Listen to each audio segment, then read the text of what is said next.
All right, guys, welcome back to the channel. Welcome back to the stream. Welcome if you are new here. Thank you guys so much for joining me today and waiting patiently, as always, for the intro to finish up. I hope everybody is doing well today. Nicodemus, Lady Gamer, Shadowlink, Craig, Ghetto God, Robert, what is going on, guys? Yeah, appreciate you waiting, you know, that extra 5 minutes. Always got to do the intro. Got to give people a bit of a heads up, you know? See, we got Hellbound here as well. What's going on, man? Welcome back to another riveting episode of Press X Podcast, where we have, honestly, we have some, I would say, decently interesting topics to go over and talk about today. We will be talking about The Last of Us again, but it's because we actually have the former director of The Last of Us Online coming out and talking about the game a little bit, giving us more insight into how far along the game was, why it was canceled. So we'll cover that, obviously. We're also going to be talking about the PlayStation 6 once again because we have everybody's favorite analyst, Michael Pachter. He came out and, well, he believes the PlayStation 6 is going to be $1,000. He thinks consoles should go away. That's true. Press Cross podcast. That's true. That is the correct way to say it. Sony did tell us this a while ago. Yeah, Michael, I mean, honestly, I think that's fair to say today since the price increases happened today. Yeah. Music Maker Man, what's going on, Raven? By the way, Raven, I think I missed reading your super chat yesterday, dude. I'm going to read it now. I'm glad you're here. I apologize for that. I completely looked over it at the end of yesterday's stream. You dropped a $5 super chat yesterday and you said, I don't know why having a preference or liking a console is such a bad thing, especially with its own ecosystem, games, unique UI, and controllers. I agree. I absolutely agree, man. You know, I think it's fine to be critical. You know, I think it's totally fine if people want to be critical of it and analyze it and talk about the pros and the cons, what they, like, what they don't like, what they think is needs improving. But yeah, I get what you're saying. The idea that there's just something wrong with having a preference, there's nothing wrong with that.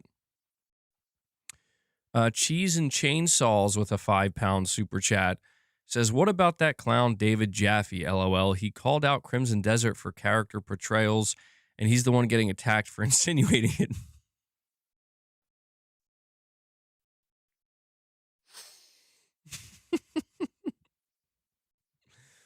I actually did see what you're talking about, and it's just like, bro.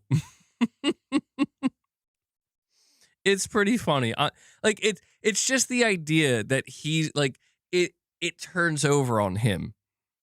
I don't know why that's so funny, where it's like, I got a problem with this here. Check this out. I think we should be upset about this. And they're like, bro, no, we're just upset at you for even thinking that. I don't know why. That's I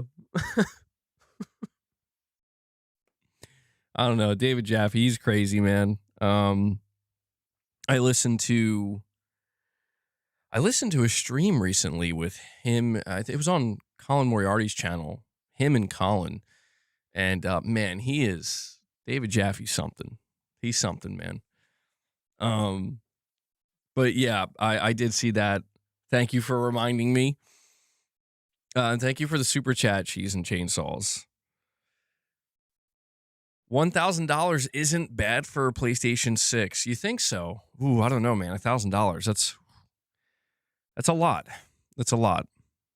Amazon is still selling PS5s for $490. I did see that apparently on PlayStation Direct. I don't know if it's still the case, but on PlayStation Direct, you could still get a PS5 Pro for like $750.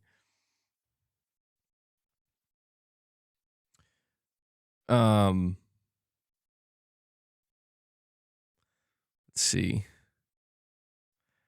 Carlos, you're saying I'll stick with my PS5 until 2030 or 2031. I mean, that's fair. The PS5 will 100% still be supported in 2030 and probably 2031. I believe that. Yeah. It looks like a refurbished PS5 won't be getting a price increase. It will remain $400. That's a good alternative, to be honest. That would be interesting. Yeah, I forget sometimes that Sony sells refurbished PS5s on their direct website. That would actually be kind of crazy if they kept it at that price, because that's, well, I guess that's not crazy. I mean, $400 for refurbished. I don't know why I'm saying that's crazy.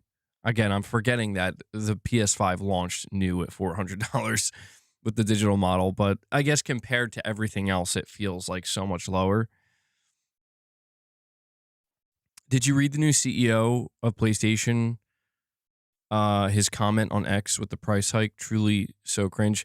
Music Maker Man, I don't know. I haven't come across anything from PlayStation CEO saying anything about the price hike. My guess is if you saw it within the last 24 hours, it was probably an April Fool's joke. Yeah, I haven't seen anything reported about about that. I thought the PS5 was supposed to raise the price. It's the same on Best Buy. I mean, maybe there's a few more hours. Sony's trying to get the. Maybe Sony will do us a favor and be like, actually, we're going to extend it till April 3rd. Could be that. Sony just trolled us. Yo, how funny would that be? They're like, actually, never mind. MBG, I listened to Moore's Law is Dead this morning. He said the $650 PS5 is still on par with inflation, and Sony hasn't been pushing heavy profits on the consoles. Of course, it doesn't feel that way, but yeah. No, I believe it. The only console that I believed Sony was actually making a decent profit on was the PS5 Pro, and I don't even know if that is still true now. But when it comes to the base PS5, I don't think Sony was selling those consoles and just walking away with like a good chunk of money. Again, it always feeds back into the same thing we bring up over and over again, and it's that trying to sell your console at a high profit margin is antithetical to the end goal of wanting to get that console into tens of millions of homes and to hit 100 million units sold, you know? So I know there's a lot of people that they want to view it as like the price increases are Sony just trying to, go crazy with the profit margins, but it's really not that. I mean, they could eat it if they really wanted to, and we've talked about that, but it really is just kind of the fact that consoles, the way the console business has always worked is you operate on pretty razor thin margins with the console hardware itself. And you make that money back, or you make the higher profit margins off of the software sold, off of the microtransactions, off of these subscription services, stuff like that. Let me see here. We have Evil Monkey says retailers can price what they like. They will raise it when they like. They will probably raise it when they order new stock. Huh. Yeah, I guess that's true. Also, don't forget a $600 PS3 at launch, LMAO. He said in 2006, that was the big thing with Sony. That's why I'm so curious to see what happens with the PS6 pricing, because the big thing with the PS3 was like $599.99 this holiday or something, and people lost their minds, dude. That haunted Sony for a long time. And so Sony made it like they made it their mission to, by the third year of the PS3 being out, to drop the price to like 300, and they made a comeback. They made a comeback. Yeah, Sony told you to get a second job. They did do that. They did do that. All right, guys, we are going to dive into these topics. Before I do, please take a moment, hit that like button. If you enjoy Press X Podcast, if you enjoy these daily streams, just take a moment, hit the like button. Michael, you're saying, did you see Legendary drops his take on the price increase? It was a hot one for sure. No, what did he say? But yeah, make sure you hit that like button, guys. It helps the streams more than you know. Let's try to push for 50 likes.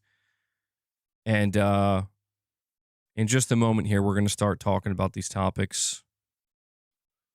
Sony might be eating the cost when they see the numbers after April 2nd.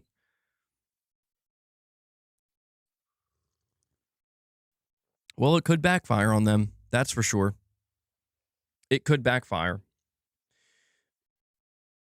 I do wonder if we're going to see some kind of sales decrease. I mean, I did tell you guys the other day, it feels like every single time Sony does something or has done something this generation, every single time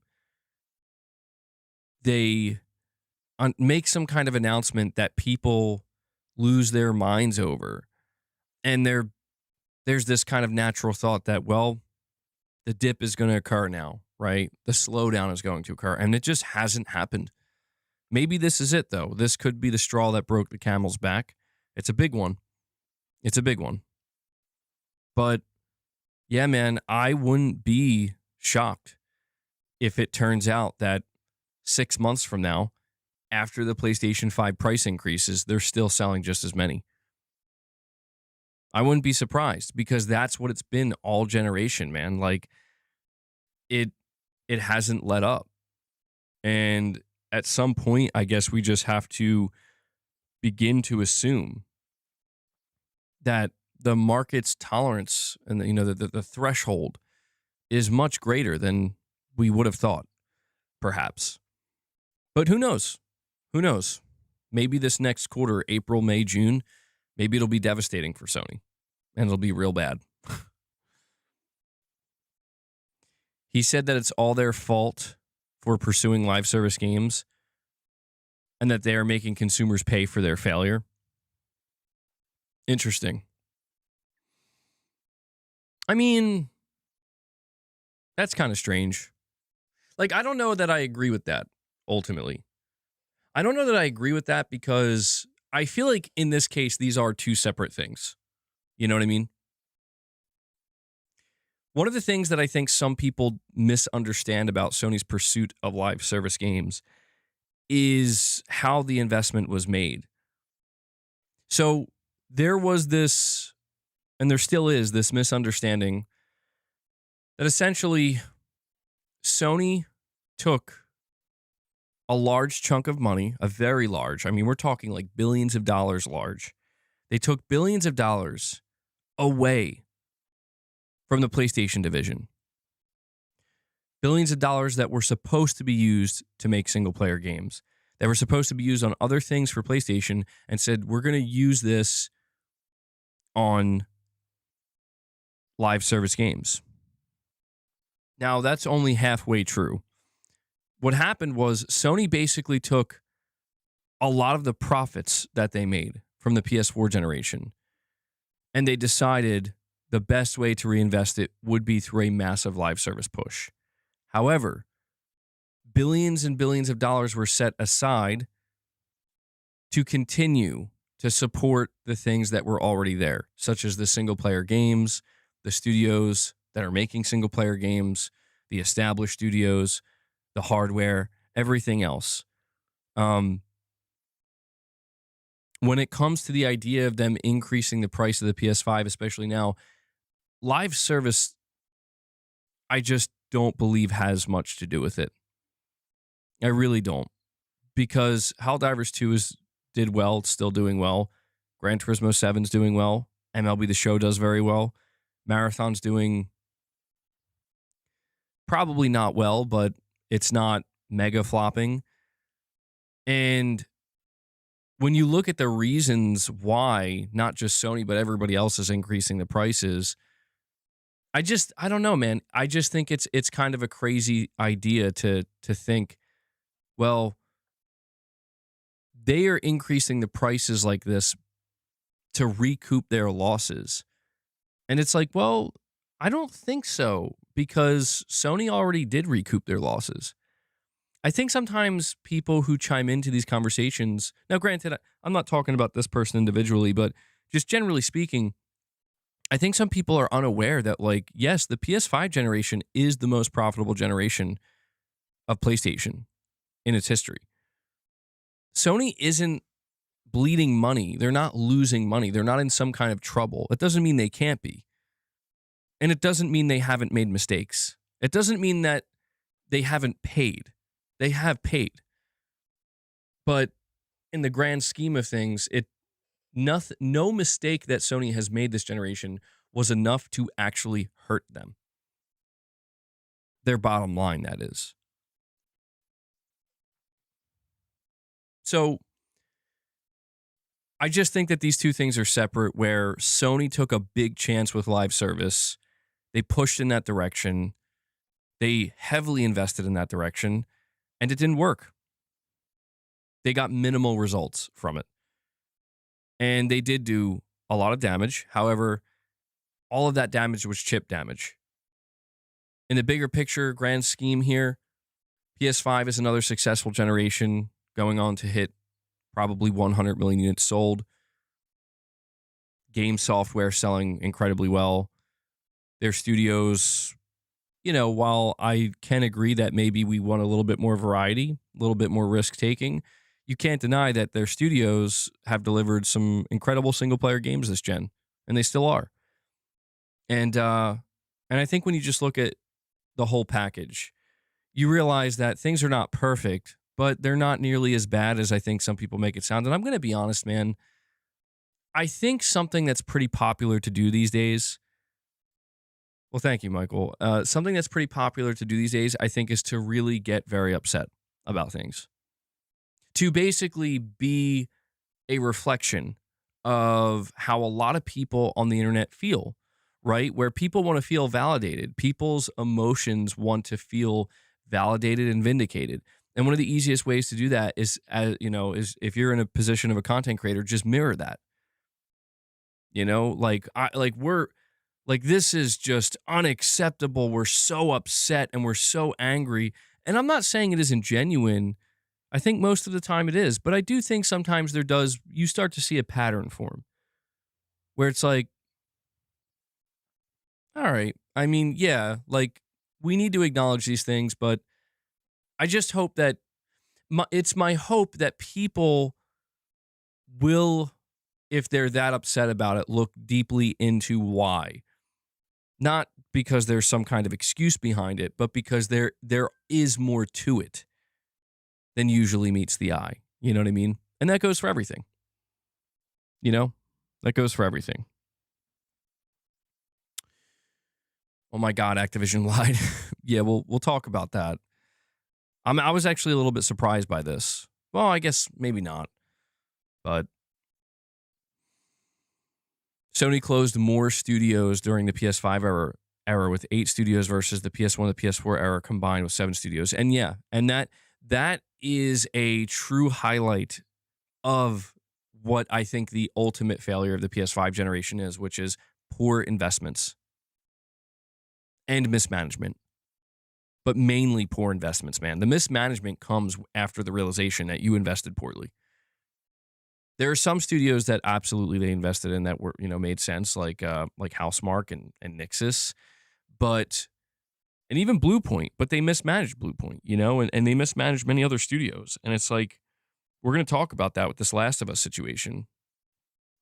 We're going to talk about how The Last of Us Online was 80% complete. 80% complete, dude.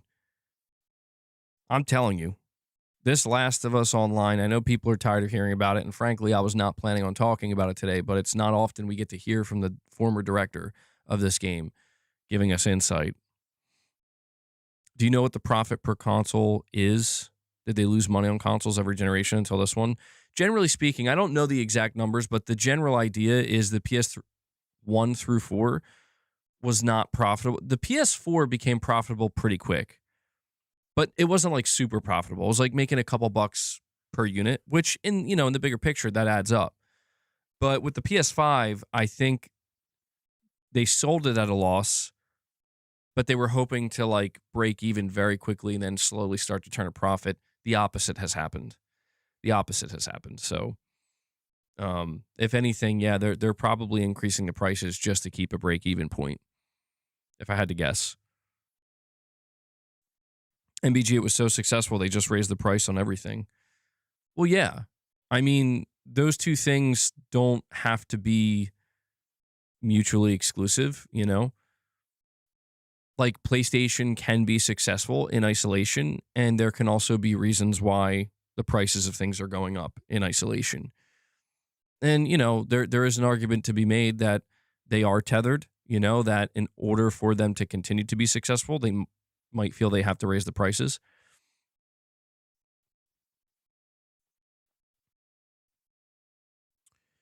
No offense to all you guys, to you multiplayer people, but quit the online crap and we will get way better games that have meat instead of a bunch of trolls trying to rage and make each other angry. I mean, I will maintain the stance that I've had for the longest time with PlayStation when it comes to single player and multiplayer.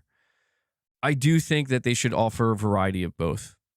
And I don't think one needs to come at the cost of the other. I mean, I guess in a sense they do. And I say that only because if you're somebody who doesn't like multiplayer experiences at all, you look at any multiplayer game that Sony does, no matter what it is, as, a game that could have been single player, but isn't. But I guess I'm just saying, like, it's 2026. Sony should have some multiplayer offerings, and they do. They do. I think it's just more of a question of, like, when is enough, right?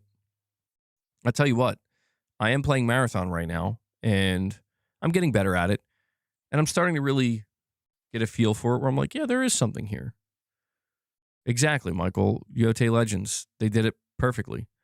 Perfectly. Unfortunately, you don't really see anybody talking about it, but I'll tell you what, I'd much rather be playing The Last of Us Online right now than playing Marathon. And I say that as somebody who's kind of enjoying Marathon. It's actually not that bad at all. I'm getting a little bit better at it. But yeah, I just, again, we will never be able to look back at the PlayStation 5 generation and not acknowledge that Sony made some of the worst investments in gaming that they've ever made. And some of the worst decisions in terms of studio management that they've ever made. And that's just the truth, man. That's the hard truth. That doesn't mean Sony's in trouble. That doesn't mean PlayStation's in trouble or going down the drain. It doesn't mean that. It just means that things are not nearly as ideal as they could be, or as they could have been. And the hope now is that they acknowledge what they did right. They acknowledge what they got right. Double, triple down on that going into the PlayStation 6 generation. That seems to be the direction they're going in. We have a Shadow Link with a $5 super chat.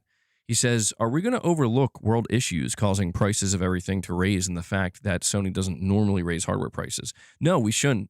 We shouldn't. I tend to not steer too much in that direction only because it naturally starts to lean into, the discussions around, politics, geopolitical situations.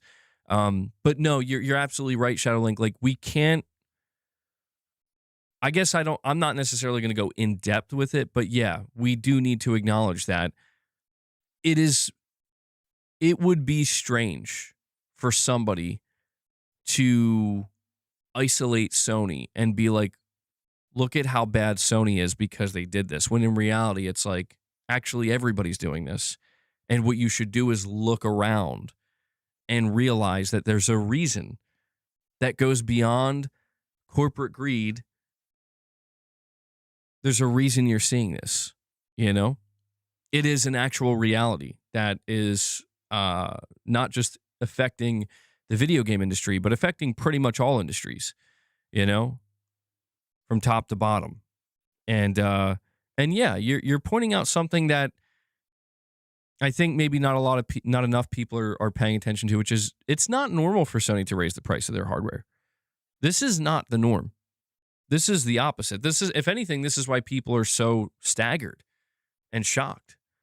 Where it's like, bro, I thought we were supposed to be seeing $100 taken off the console 6 years into the gen, not $100 tacked on.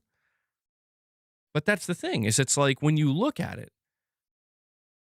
people, I've seen multiple people, I've heard multiple people say over the last 4 to 5 days, Sony didn't want to do this. And I get it. It's like, that sounds bad. It's like, what do you, like, you're telling me Sony didn't want to raise the prices? It's like, no, actually, they didn't. I know that sounds hard to believe, but that hurts them. Like, this hurts them. But it's a matter of what will hurt worse. You eating $100+ on every unit sold, knowing you probably still have tens of millions left to sell because of GTA 6, or having to settle for a lower overall sell-through rate. And at the end of the day, I mean, again, you're talking, something that people are not considering is Sony went down that road before. I need to remind people, Sony was there before, dude, with the PS3, where they ate hundreds of dollars on every unit sold. And you know why they did it? Because they were desperate. They're like, we need to move these things. And they ate hundreds of dollars, and it nearly, I kid you not, it nearly killed the company. Not just PlayStation, the entirety of Sony. Their entire company was at risk. So people, I think, aren't aware of that, and they don't realize that Sony is never going to do that again, because it is simply too risky for their business, for their entire company. You know, this isn't me saying worry about Sony. This is me saying Sony's absolutely going to worry about themselves. They've been down this road before. And Kyle Saystuff with a £5 super chat says, also because they have to please the shareholders, losing investment is way worse than closing studios. It is a shame that we won't see Blue Point's new game. Yeah, oh yeah, man. I agree with that. From Sony's perspective, you're right. You know, it's why they're closing studios. They have to make cuts, because it's like, look, man, if we don't, we're going to start losing investment. If Sony loses investment, then they literally lose the ability to be flexible in any capacity. And you could argue they're already losing that flexibility. And that's where things can get really spooky, where it's like, if you think Sony's on a narrow path now, wait until you see what happens with the PlayStation division once they start losing investment. It's a tricky balance to achieve. It's a tricky balance to achieve, especially with the market being as volatile as it is currently. Well, no, I mean, Titus, you're not wrong, dude. Like, I'm not saying Sony's hurting as a company. I'm saying that they are going the extra, they're taking the extra steps that they need to prevent their stock from going down. And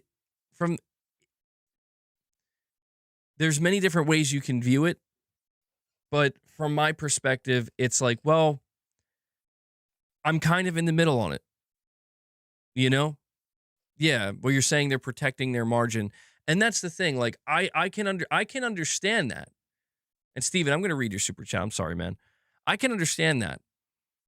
But I guess from my perspective, it's just, hopefully Sony doesn't take it that far, right? Like, we'll see what happens. But it's like they can only go so far to protect their margin until it's like they're betting on, you know what Sony's betting on? They're betting on what they've been betting on this entire generation. They're betting that it'll be okay. That there isn't going to be some kind of calamity with their platform. There isn't going to be some kind of mass erosion of their player base. And it's like I said earlier, it's hard for me to blame them, because it's like, bro, I've been watching for the last 6 years. I don't know how you're almost at 100 million sold. With the way that I've seen people react, with the thousands upon thousands of comments that I've read, the vitriol that I've seen, the resentment, the clowning of Sony, bro, it's like, I don't know how you guys are this dominant, and yet you are. And that's why I feel like from their perspective, that's probably how they're viewing it. Like, yeah. Like, we know it could change, but it hasn't changed yet. Will this be the moment it changes? Will this be the moment? Will this be that inflection point? Also, maybe they don't even view it as their fault. Maybe they'll just view it as the fault of the market itself. You know, the changing of the industry in a significant way due to external forces. Stephen Nearly with a $20 super chat. Thank you for that, Stephen. He said Sony said it was the market pushing up prices, and it's obvious if you look around, including Xbox, everything is getting more expensive. Sony doesn't want to make their ecosystem harder to get into. That would be dumb ASF. Yeah, well, what's interesting is Titus says here they're betting on the small percent carrying the profits. But Titus, what confuses me about that, well, it doesn't confuse me, but that has to be short-term thinking, right? Like, by that I mean Sony is only planning to do that for a short period of time, because that does suck. However, it doesn't make sense for their business model. So I guess what I'm saying is, like, maybe it is more along the lines of Sony is viewing it from the perspective of, we have had a very successful generation. It is the most profitable generation, and it's almost over. And we have some of the biggest games coming out, including GTA 6, Wolverine, Intergalactic at some point. So maybe we should, maybe we should just do this, protect the profit margins, and if people for now want to start relaxing on it, like, they're going to chill out a little bit. I guess what I'm saying is maybe Sony is okay with that for now, for the next 1.5 years, in the hopes that they will be able to change that. They will be able to turn that around come 2027, 2028. Maybe things are different. Maybe the market is different. The entire economy, the world economy is different. I don't know. Or maybe they are preparing. Maybe it is their way of preparing for, we are going to be targeting people who are going to spend the money. Maybe they are preparing for the idea of trying to support a generation of console where, the middle class is slowly being kind of eroded and cut out. Again, that would perplex me, because it's like, then what is your backup? Then what is your alternative model? Telling you, man, something's going on here. We're going to find out what it is. But Steven, going back to your super chat, man, like, I do think that it's not that people should be happy or okay with what's happening, but they should try to look at things again from a more holistic standpoint, where and I always encourage people this way, where it's like, if you are not feeling something that Sony is doing, then don't give them your money.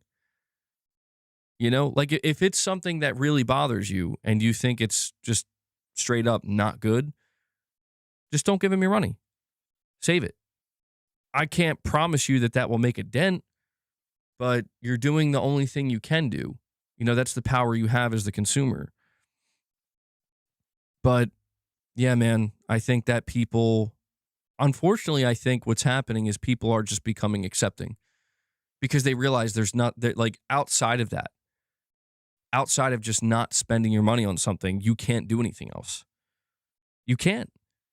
Anywhere you look, prices are going up. Anywhere you look, publishers are trying to extract more money any way they can.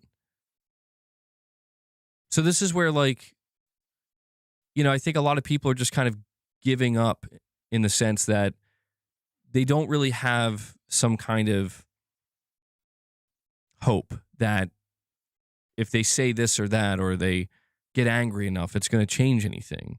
I think people are voicing their frustrations. I think they are projecting their frustrations, but to what end? That's the question. To what end? And this is why I keep saying that it's going to be so interesting to see in the next 3 to 6 months what happens with PlayStation console sales. Because I do believe if Sony sees them fall off a cliff, I'm talking like, boom, like that's how bad it is. I think they will. I think they will make the decision. We got to eat it. Like we literally have to, or it's over. I just think from their perspective right now, I think they're testing something. I think they're testing to really push the envelope again, where it's like, we've been told this entire generation that Sony's on the verge of taking it too far. Or that, like, people are going to walk away. People are going to be done, and they just haven't. That's what blows my mind about it, is like it hasn't come to pass. And that doesn't mean it can't. But it does mean that whatever needs to happen in order for that to come to pass hasn't happened. So this is an interesting time inherently because we know that. Kyle Say Stuff with a £5 super chat says, I live in the UK. £560 is bad, but not insane money. Same with the USA, I think. In my home country, that's more than most of their monthly salary. Yeah, it's one of these things where I think there is just also a reality where,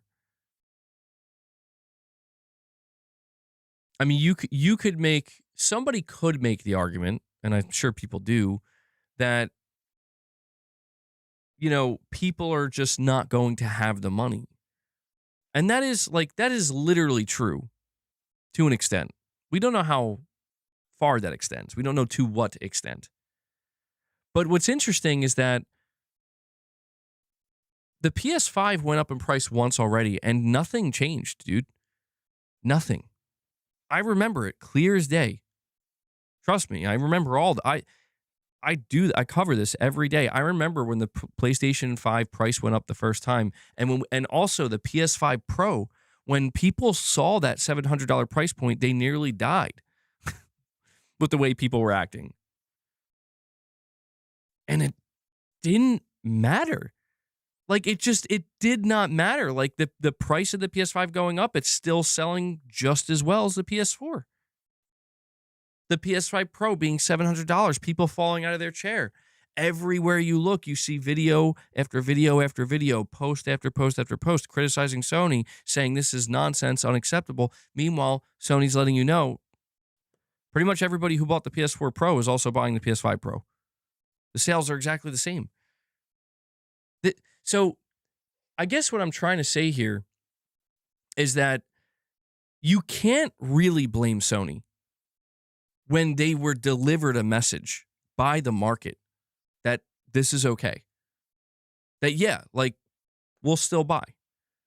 And I understand that that's why the people who are not are trying to advocate where, no, don't do that. Stop doing that. But that's where I try to explain people are free to do what they want with their money. And a lot of people have determined that paying an extra $50 to $100 for the PS5 is worth it. That's okay for them. And let me ask you, are you going to bet against that with GTA 6 coming up? I'm not. If I had to place a bet, I'm going to place a bet that people will absolutely pay an extra $100 to access GTA 6. If the only thing stopping them from playing GTA 6 is you got to pay $600 for a PS5 versus $500 a year ago, people aren't even going to care. They're going to be like, okay, here you go.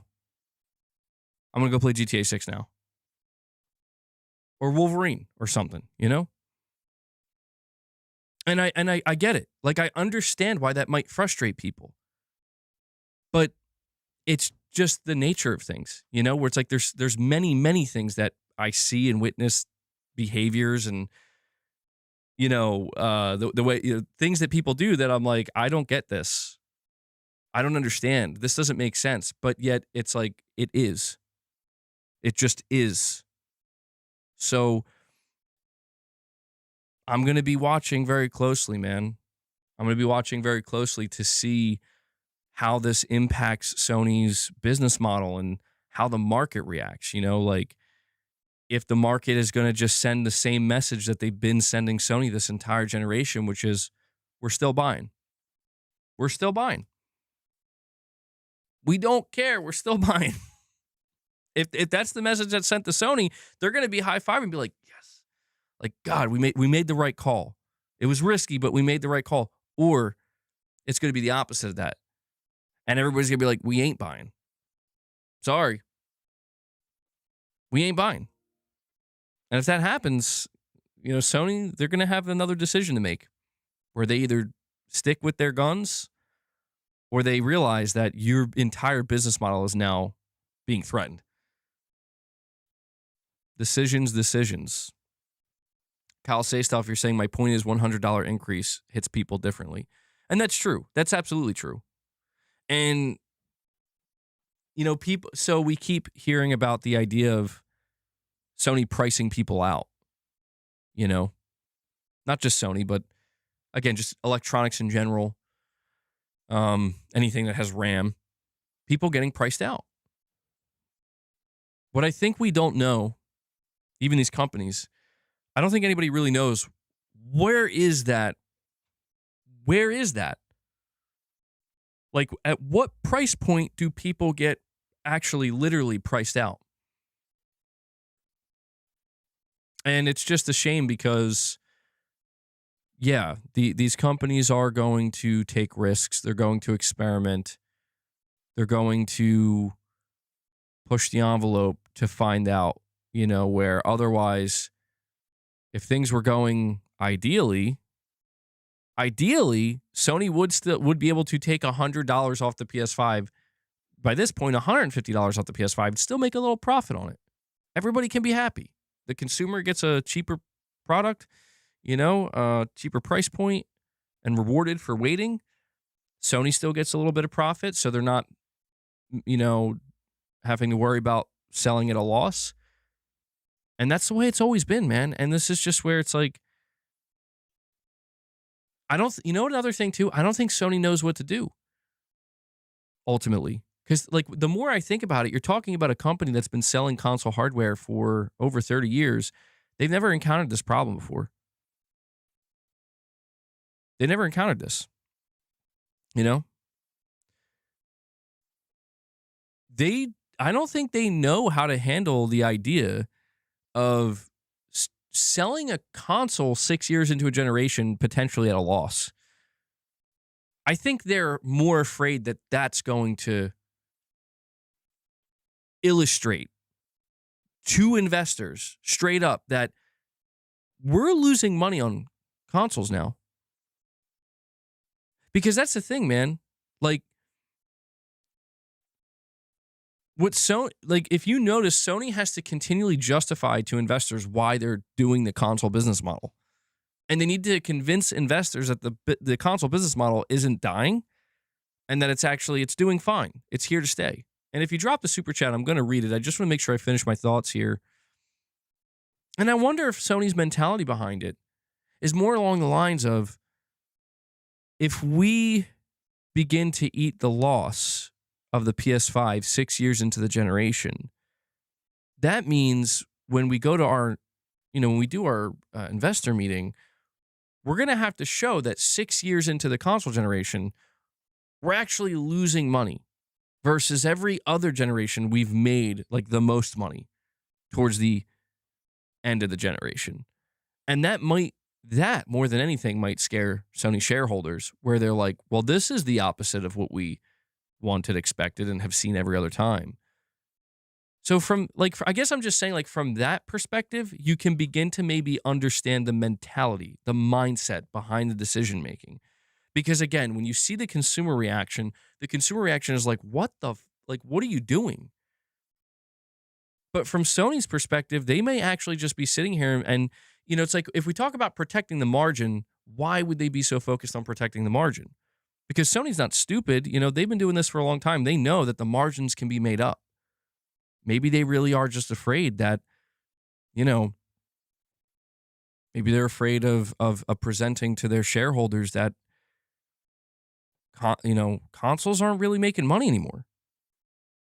They're making money off of still things like microtransactions, but it might, what I guess what I'm trying to say is, like, it might be very, very, very hard for Sony to justify the PS6 from that point forward.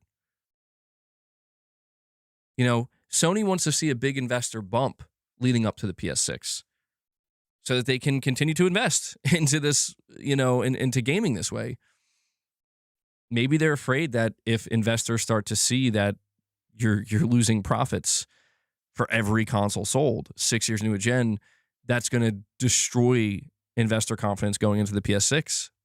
I'm just throwing food for thought out there. I'm not saying that's what it is. I'm just speculating all the different options here. Buttery Cheeks, you're saying, I'm mostly a PC gamer.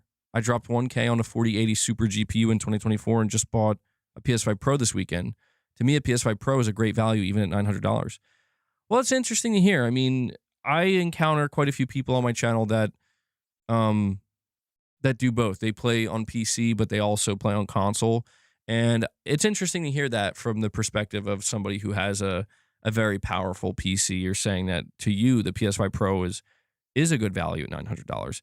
I appreciate that you're not being a psycho right now, Buttery Cheeks.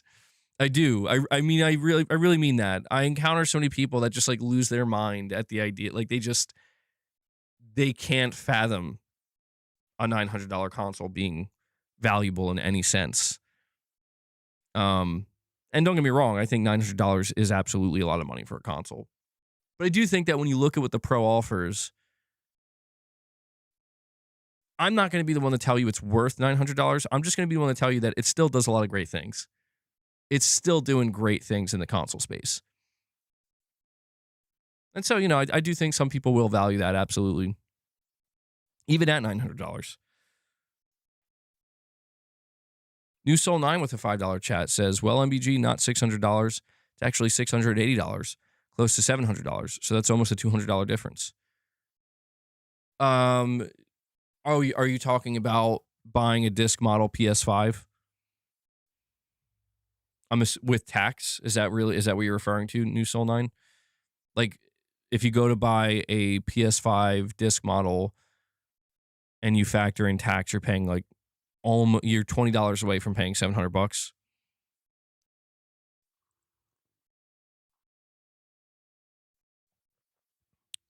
I'm assuming that's what you're saying, New Soul. And if that is what you're saying, you're right. Yeah, you're right. I mean, even if you do buy the $600 digital version, you're still paying tax on it, and it's going to bump it up. It's tough, man. It is tough. I just think that we're going to see these companies react accordingly. I think the next 6 months, particularly the next 6 months, are going to be a crucial turning point in the entire industry. I think that how consumers behave between now and I'll say November, between now and the launch of GTA 6. I'm not counting the launch of GTA 6. Consumer behavior is going to be off the charts when GTA 6 launches, but that's an anomaly. Between now and GTA 6's launch is really when we're going to want to pay attention to consumer behavior, because if everything just proceeds as normal, then the consumer has sent the message to Sony as well as every other company that, yeah, we've accepted this new way, that this is what it is now. Kyle Say Stuff, you're saying, which insane launch title do you think will cook PS6. Will cook it like in a bad way or a good way? I'm assuming you mean in a good way. Hmm. I mean, I'm under the belief that a game that Sony's going to have as a launch title for the PS6 is Venom, a standalone Venom game from Insomniac. Very similar to what they did with Spider-Man Miles Morales. And we do know a Venom game is in development at Insomniac. It's going to star Eddie Brock. I think that that will be a pretty big one. But honestly, like, I'm not sure. Like, I guess, like, Astrobot 2, you would think, or some kind of Astrobot experience to show off the PS6, kind of like what we got with Astro's Playroom. Maybe Gran Turismo 8. Ooh, Gran Turismo 8 would be a big one. That'd be a big one for PS6, dude. But that's the question, right, Kyle? Like, every game I just mentioned, if they're all going to release on the PlayStation 5, what does that mean for the PlayStation 6? Sure, PlayStation, for PlayStation, they're exclusive. But for the PlayStation 6 alone, are these going to move units? Oh, hold on.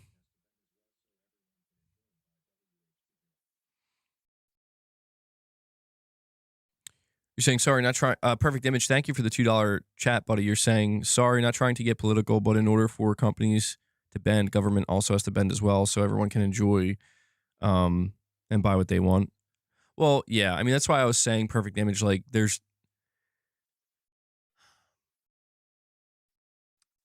the market volatility is I like, maybe I'm wrong. Maybe it's just because now I'm actually paying attention. But I swear, it's like I don't know that we've ever seen market volatility like this. Like, it's just every day. It's like people are waiting for the crash. And it feels like it's like hanging by a thread. You know? Like the next thing to happen is that's what pushes it over the edge. You know? And so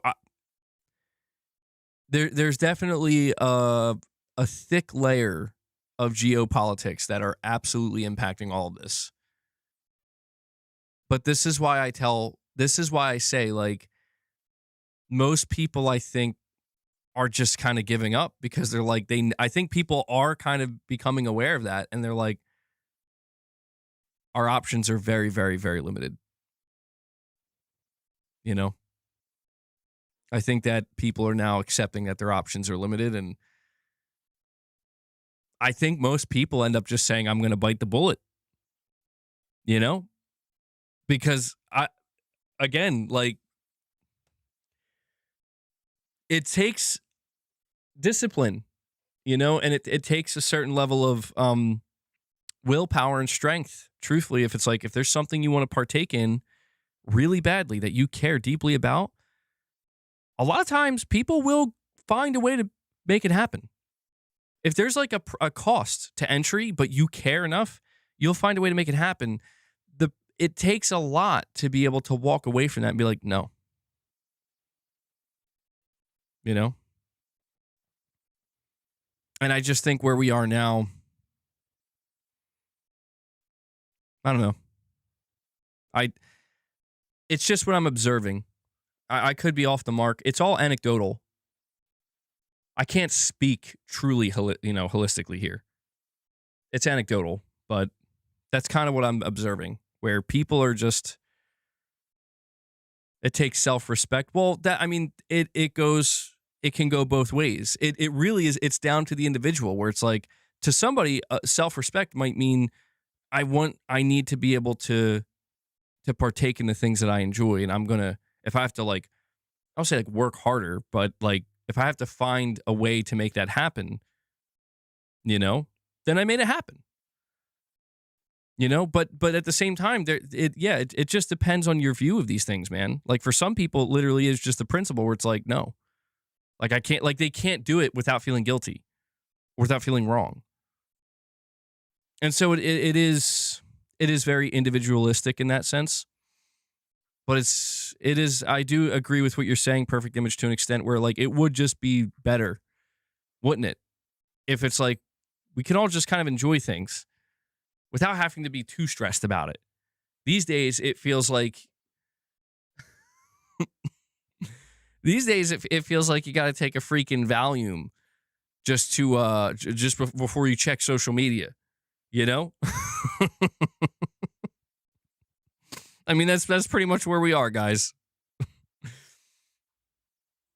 But again, maybe it's always been this way. Maybe it's always been. I mean, some of you guys here are much older than I am. You can tell me. Oh, wise ones in the chat. Has it always been this way, or is this truly different? And we have Kyle Say Stuff. Or sorry, hold on. We got New Soul 9. He says, no, MBG, the console plus the game like GTA 6. Oh, so I want... Damn, dude. So it's even more ultimately. So you're talking about buying the PS5 with GTA 6. Even if you're buying the digital PS5, that's going to run you like $680, assuming GTA 6 is a normal price game. But then you throw in tax. Yeah, you're right. That's like over $700. Dang. Kyle Say Stuff with a 10-pound super chat says, I use the PS5 Pro, but I use the 4090 for work and casual gaming if the PS5 doesn't perform really well, like Silent Hill Remake. You said Stellaris. I don't know if you meant Stellar Blade. And I always like Pro more because it's nice to play games on a bigger TV without crashing. Well, yeah, that's what I've been saying for years and years and years, Kyle Say Stuff, is I just feel like the true strength of a console. Oh, what is this that Josh sent me here? Okay, you know what? Maybe I'll check this out. It's from Maximilian, dude, saying this is not it, dude. It's an 8-minute video. What is he? Is he talking about the console? Maybe we could react to that. I'm actually interested to see what he has to say. But I've been saying this for the longest time, Kyle. The greatest strength of the console is its singular purpose. The convenient purpose, which is you take it out of the box, you put it under your entertainment center, connect a couple wires, sit back, got anywhere between a 50 and 75-inch TV, kick your feet up if you can, and no fuss, no muss, enjoy. That I think that will remain even with an expensive console. But that's the thing, man, is it's just like for so many years, that type of experience, that convenient purpose has also been affordable, like generally lower priced and affordable, or, within a good midpoint.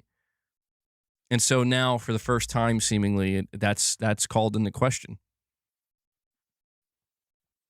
Baldy McNose Hair says, MBG, did you hear this news story? Sony just acquired Immersive. I don't know why it took me so long to understand what that word was. Immersive Labs.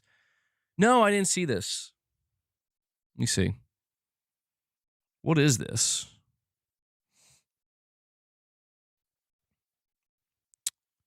Sony Interactive Entertainment acquires Immersive Labs. It's trending.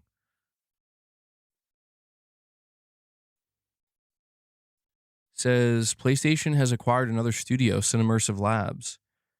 Founded in 2022, Immersive Labs bring together a specialized team with deep expertise in computer vision and machine learning. Following the acquisition, the Immersive Labs team will join SIE's Visual Computing Group, or VCG, and contribute to our broader efforts in advancing the state-of-art visual computing within games. This includes applying machine learning to enhance gameplay visuals. Oh, man. Improve rendering techniques and unlock new levels of visual fidelity for players. So,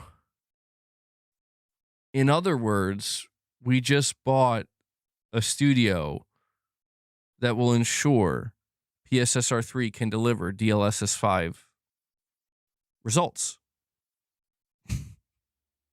It's the machine learn. It's like AI stuff, bro. I don't know. Interesting. I mean, I'm not excited about it. I'm not excited only because I don't know what, like, I mean, I guess what they're really saying is, like, we're going to give you better graphics. I'm excited at the idea of better graphics, but we are at a point where, like, I'm not sure what that means anymore.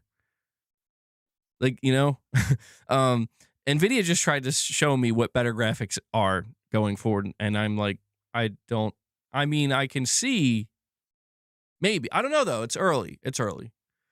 Tarnish, you're saying, MBG, I need a membership gift. Yes, I'm begging. Well, we haven't gotten any today, Tarnished. We'll see.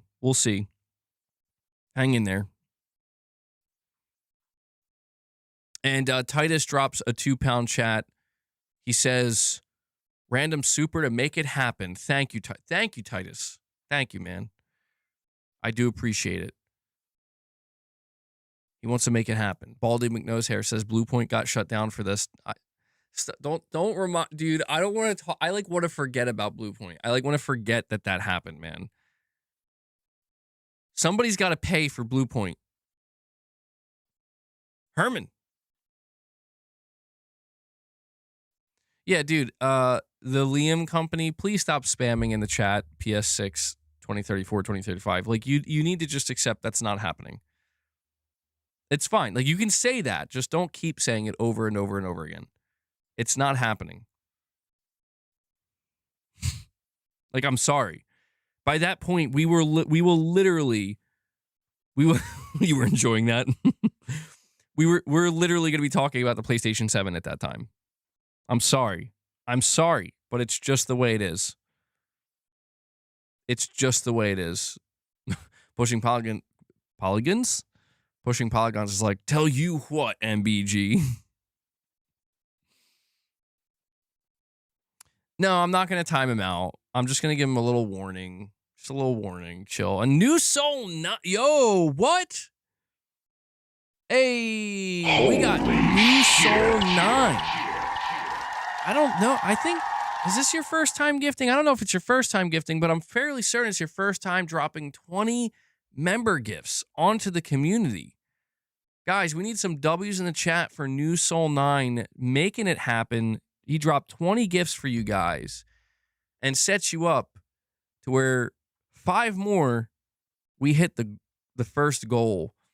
We hit the first goal, bro. New Soul, thank you so much for that. He opens the 20 pack. I'm so used to seeing you super chat, New Soul. It's surprising to see a 20 drop from you, bro. Thank you. Thank you so much for that. Incredible. Yeah, and a big shout out to the community, guys. We had a big day yesterday for member gifts. I know some people are still asking, or hoping, I should say, that they receive a member gift. And, hang in there. Obviously, I can't determine who gets gifts and who doesn't. But I'll tell you what, Zombie Dragon comes in. Zombie Dragon says, I want to be the one to do it. I'm dropping 5 more.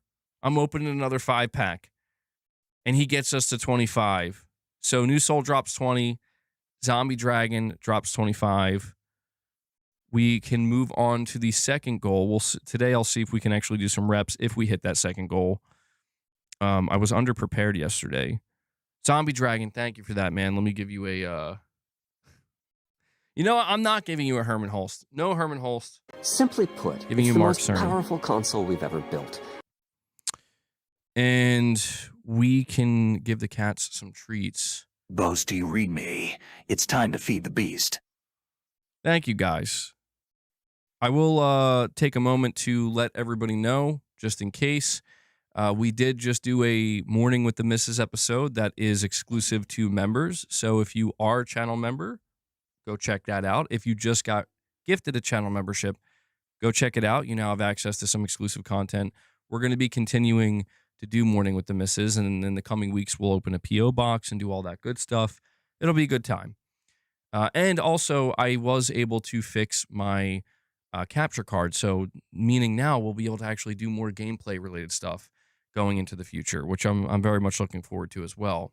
Because I really didn't know what to do about that situation, but we figured it out. And Zombie Dragon comes in, he drops another 5 member gifts for you guys. And then Shadow Link follows it up with a 5 of his own. And just like that, they take us from 25 to 35. So another 10 for you guys. Tarnished, I don't know if you got gifted a membership yet. I hope you did. If not, we'll still keep holding out hope. MBG Max talks about GTA 6 in relation to the price increases. Interesting. Yeah, I'm going to check that out in a couple minutes, Josh. I am really interested in that video. Let me update the member goal. And I think I have a couple super chats. I'll update that. And let me update this. I got to shrink that a little bit. And let me just make sure. None of the cats are down here. They're like passed out. I'll wait a couple minutes. I'll wait and see if like Corey shows up or not. Because I know every time Corey shows up, he likes to see boss. I could tell they're all passed out right now. It's kind of raining where I am. Not like a heavy rain or anything. But it's just like one of those days, where you just want to sleep. We have, let me see here. We have Kyle Say Stuff with the super chat. He says, I'm a filmmaker. Cinemaverse Labs actually have insane AI visuals in terms of 3D technology. If you don't mind checking their website right now to see what I mean. Yeah, let me look into this real quick. I don't know how to spell this. Cinemaverse. Well, that's not right. Hold on. Apologies, guys. I'm having a struggle.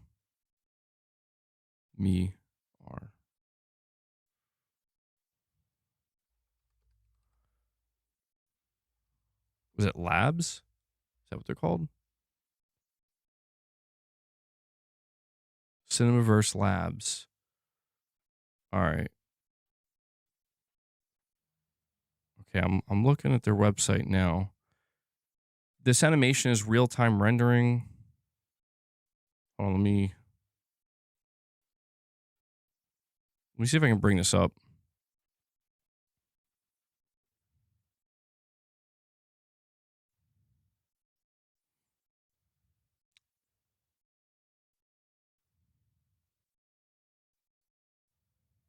Hold on, guys. I'm trying to show you this. I don't know if it's going to let me or not. It might not be cropped right. That's good enough. So I guess this is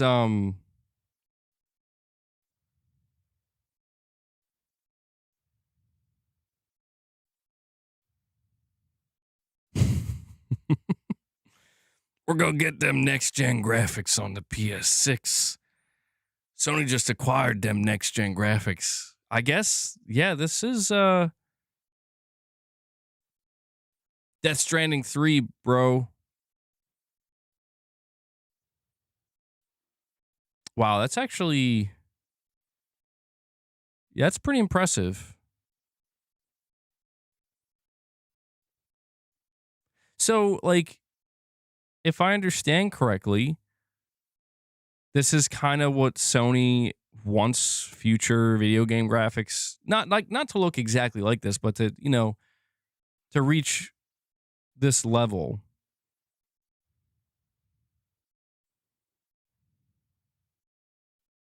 I'm not going to lie, a lot of these are actually reminding me of Death Stranding.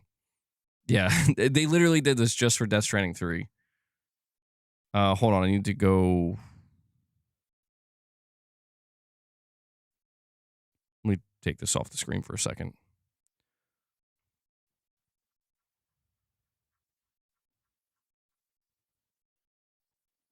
I'm just trying to make sure I didn't miss any other... Okay, I missed a couple other super chats. Hold on. We got New Soul, you're saying, yeah, plus Tarnished keeps begging. Well, you tried. You tried your best for Tarnished. I don't know if it worked, but I don't think Tarnished got one. We'll keep going. We'll keep going. We got plenty of days. We got plenty of time left in this stream. We got plenty more streams coming up, Tarnished. Kyle, say stuff. You're saying, would you hide your kids when you play GTA 6? I don't know that I would hide them, but I'm definitely going to try not to, be in the same room when I'm playing GTA 6. Why do you think I built this down here? Why do you think I made this gaming area? It's in preparation for GTA 6. Kojima's going to have first dibs on it. I mean, pretty much. But yeah, it's interesting looking at this, man. I guess this is... I don't know how big of a deal this is that Sony acquired these guys.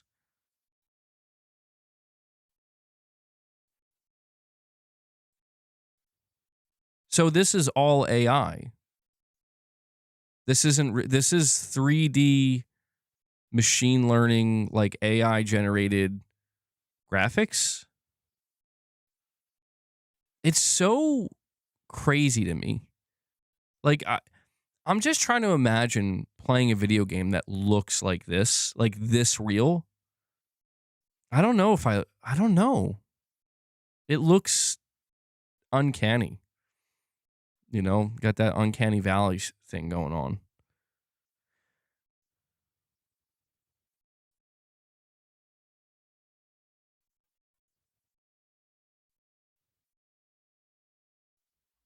I'm not on the wrong thing, am I? Am I on the wrong website? Zombie Dragon says, don't worry. They'll shut down in about 3 years. Oh, man.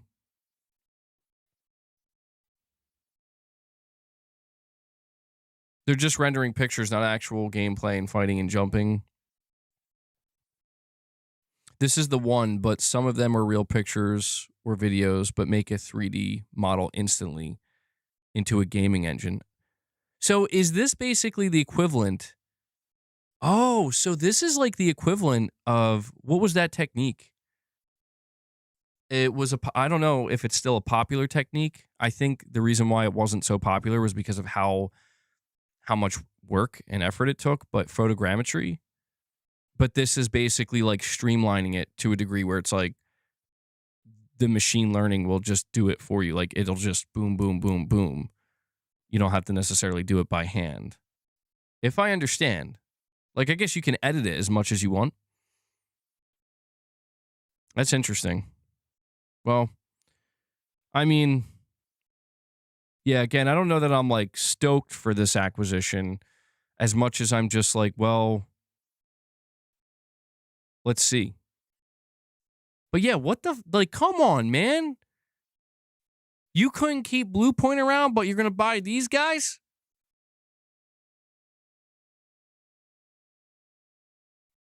Am I using this website wrong, by the way? Oh my God. Okay. Hold on, guys. I was using the website totally wrong. I'm stupid. So look, you can...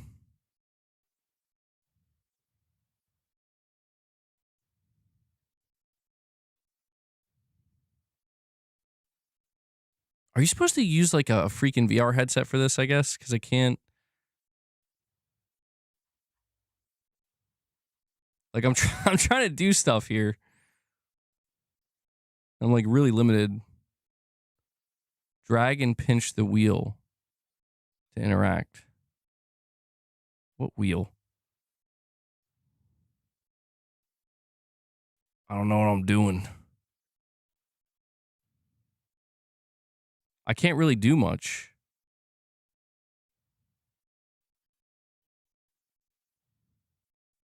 All right, well, this is cope. I mean, I'm clicking everything. I'm clicking everything I can. It's not really letting me do much.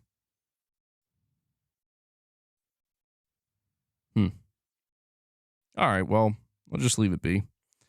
We'll see. we'll see what it ends up resulting in.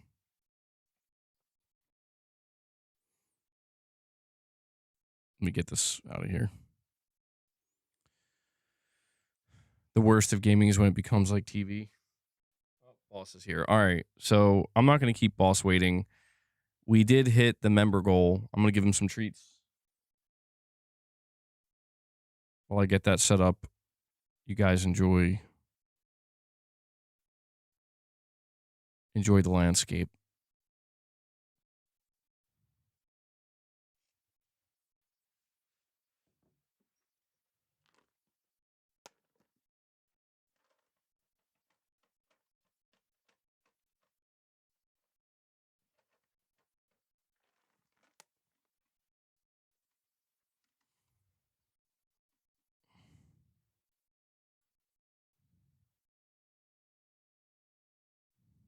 All right.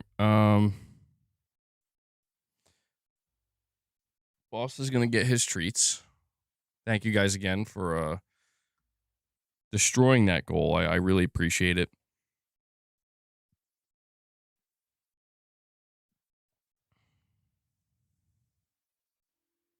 At the time of this text, I have 99 hours in Crimson Desert, even though it has trash puzzles. Boss, I put your treats up here, man.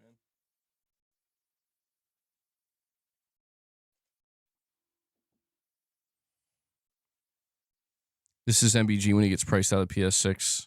He becomes one with nature. Yeah, let's check out this video you sent, Josh. I think it's Maximilian, dude. Okay, boss, bro, hold on. Treats right here. Right here, man. Oh, he's going to do it. Is he going to do it? Do it. No, do it. Do it. Jump. Jump. Jump. Come on. Treats. Look, there's so many treats. Do it. Do it. Do it. Come on. Hold on, guys. I'm going to bring the video up. I'm just trying to get in the jump. Do it.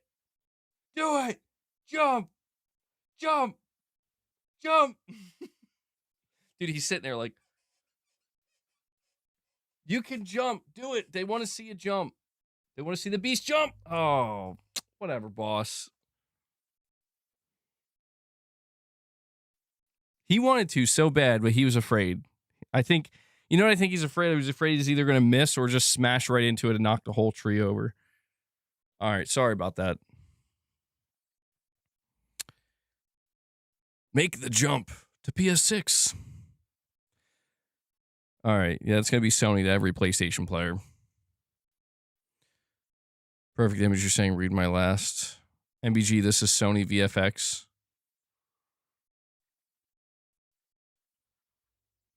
All right.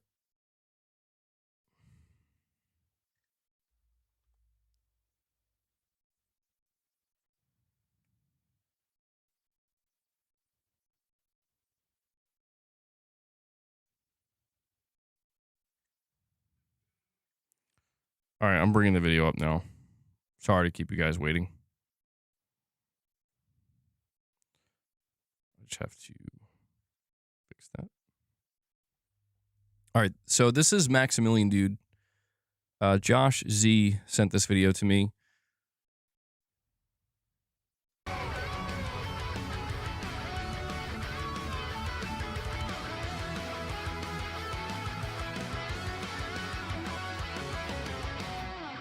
What the hell happened to PlayStation overnight? How the hell did your one PlayStation 5 turn into almost a second PlayStation 5 if you bought a used one at launch? A good question. So yeah, let me pull it up.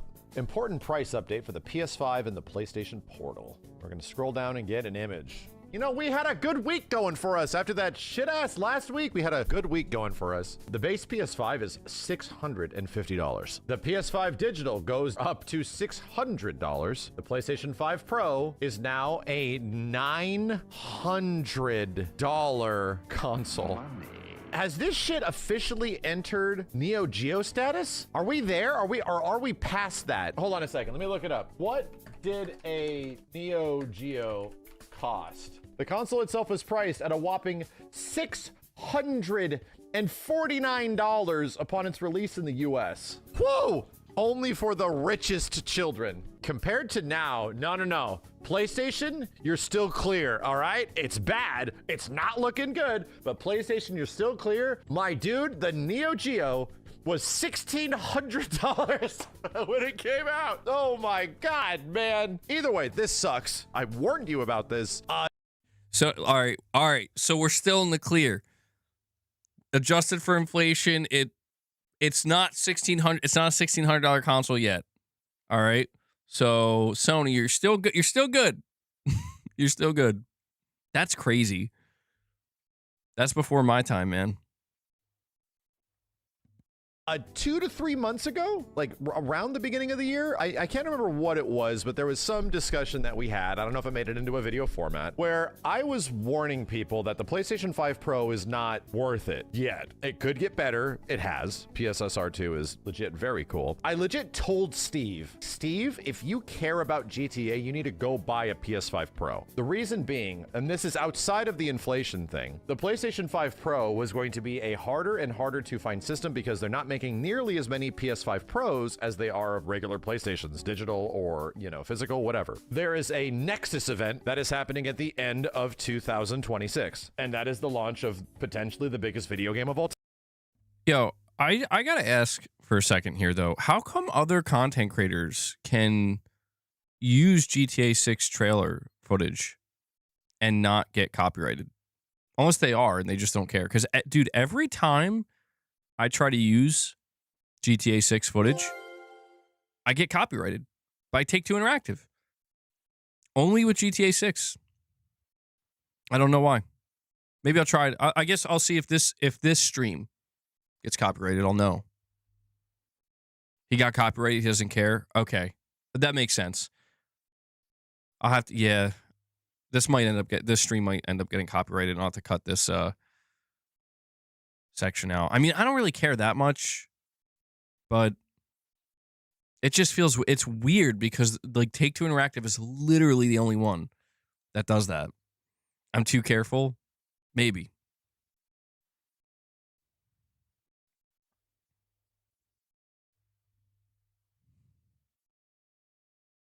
Wait, what are you saying, Musashi? Hold on. You're saying you actually don't like Max? He's an industry plant and gatekeeper that gets sponsored to push forward the worst games like the newest SNK and bash games that he isn't paid to promote during live streams. Everything he gets a bounty for, he gatekeeps hard, only to say positive things about. Why? I don't know. I don't follow Maximilian dude like that. Yeah, I mean, he seems pretty cool to me. I've come across a few videos of his over the years, and he seems pretty alright. I like his energy, And we have Easy Tone with a $10 super chat. He says, about today's video, check out this Pachter comment way back in 2014. Quote, Michael Pachter addressed the audience about why games are heading to the cloud or the end of the console era as we know it, end quote. People, yeah, Easy Tone, it's funny you bring that up. People were telling me that Michael Pachter has been just perpetually wrong about everything. And, I don't know. I don't take him that seriously, but I don't know. It just feels like tradition. What did Michael Pachter have to say? Oh, cloud gaming. I will admit, he might be a little bit right this time. A little bit. Just a little bit. I think he has something against the consoles. He seems like he always wants the consoles to die, and I don't understand why. But, when he talks about cloud gaming being an actual viable alternative for people who are priced out, he might be right about that. Well, I don't know if that's exactly what he said, but I'm thinking it might, But yeah, him wanting consoles to die, why? That doesn't help anybody. That will only make the industry worse. See, that's the craziest thing. If consoles went away, like all video game consoles, that doesn't make the industry better. That just means less options. like just across the board. So, you know, I know there are differences between the consoles that are out there, and there's differences between consoles and PC, but just let the options exist. I don't know. It seems like Michael Pachter wants consoles to die. Time, Grand Theft Auto 6. With that being said, the game's not coming out on PC in the near future. So, if you want to play this game the best way possible, your PlayStation 5 Pro ain't going to be good for shit, dude. I'm telling you. This system is not going to enhance any of the games you have. It will not do anything for it. I have one.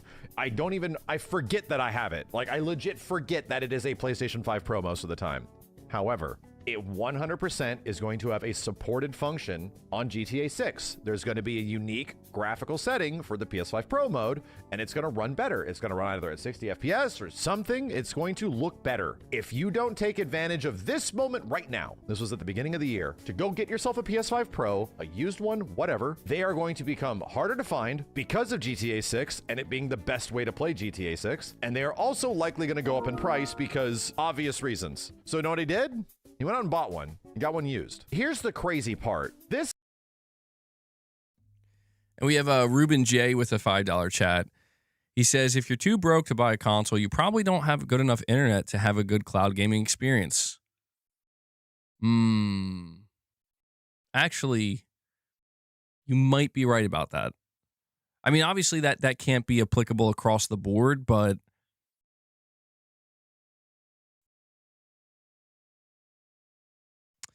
yeah, actually, yeah, I didn't really think about that. You do need good internet to have a good cloud gaming experience. And if you are, in a place financially where buying a $600 console is not possible. I'm talking not possible. Not like you don't want to, but it's not possible. But I think that might bring up another question where it's like, what if the implication is that it's not a matter of whether it's possible, it's a matter of people converting. Where like people are like, if the day comes where I can get a good enough, like a gaming experience that basically turns my TV, my smart TV into a PlayStation, and all I need is a controller and the latency is minimal, and all I got to do is subscribe. I don't need to buy a box. I don't need to buy the hardware, and I can get an experience that's for, let's just say, the average consumer, the average console player, the more casual console player. They don't really notice much of a difference. That could do something, but I don't know that Sony wants that. That's the thing. But yeah, there is something to what you're saying, Ruben. This idea that if people are getting priced out of consoles, the cloud gaming coming in to save the day can only do that with good internet, like a very good internet connection. And having a good internet connection, one good enough to allow for a very solid cloud gaming experience, it can be kind of expensive. It can be an expensive monthly bill. But then again, cloud gaming has come a very long way,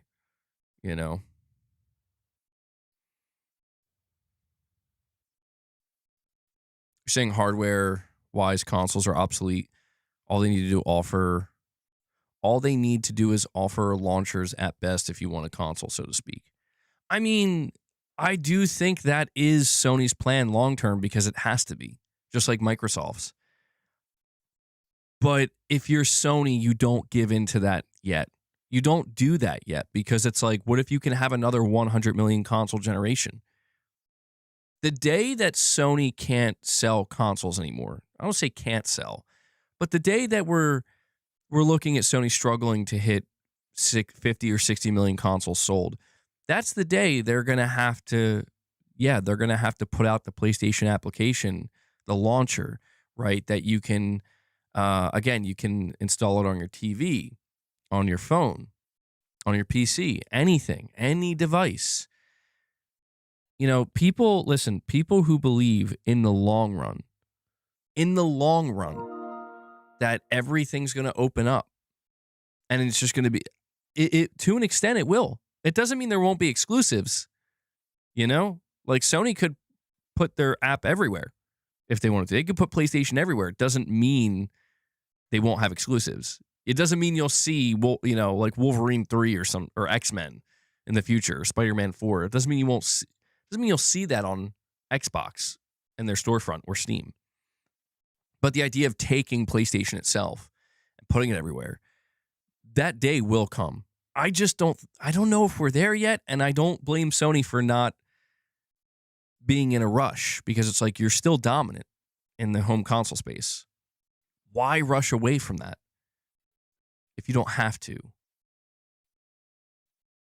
And we have Zanarkand Blitzer. He's back again with a super chat. He says, hello, MBG. Well, hello, Zanarkand. Can you tell me more on this new PlayStation handheld I said handheld. You said of this new PlayStation headline of this podcast, $1,000 cloud gaming?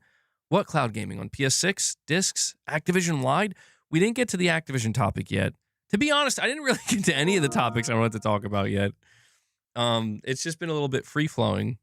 We still have quite a bit to go over. The reason why I put the $1,000 PS6 headline is because Michael Pachter, and he's not the only one. I believe Matt Piscatella said it's, excuse me, it's possible that the PS6 could come in at $1,000. This is what some analysts are predicting. But Michael Pachter, he believes that the solution is cloud gaming and that consoles should go away. He really believes that. I don't know what I like swallowed another cat hair. Hold on.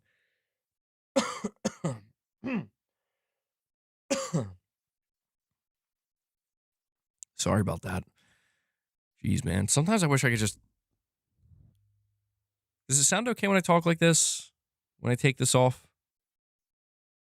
Are there too many plosives? Puh. Does it sound bad? PlayStation. PlayStation.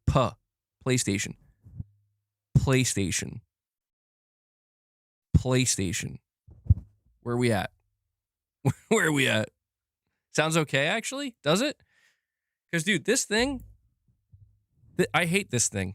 It just collects dust and hair, and I'm talking so close to it, and I feel like I'm like swallowing cat hair. I'm telling you what's happening right now. Capono, your reality is breaking.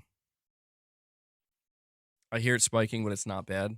All right, I'll test it out without it for a little bit, and we'll see. If you guys notice any major difference and it becomes annoying, let me know. I'll put it back on. Put an air purifier near the PC. It'll make it better.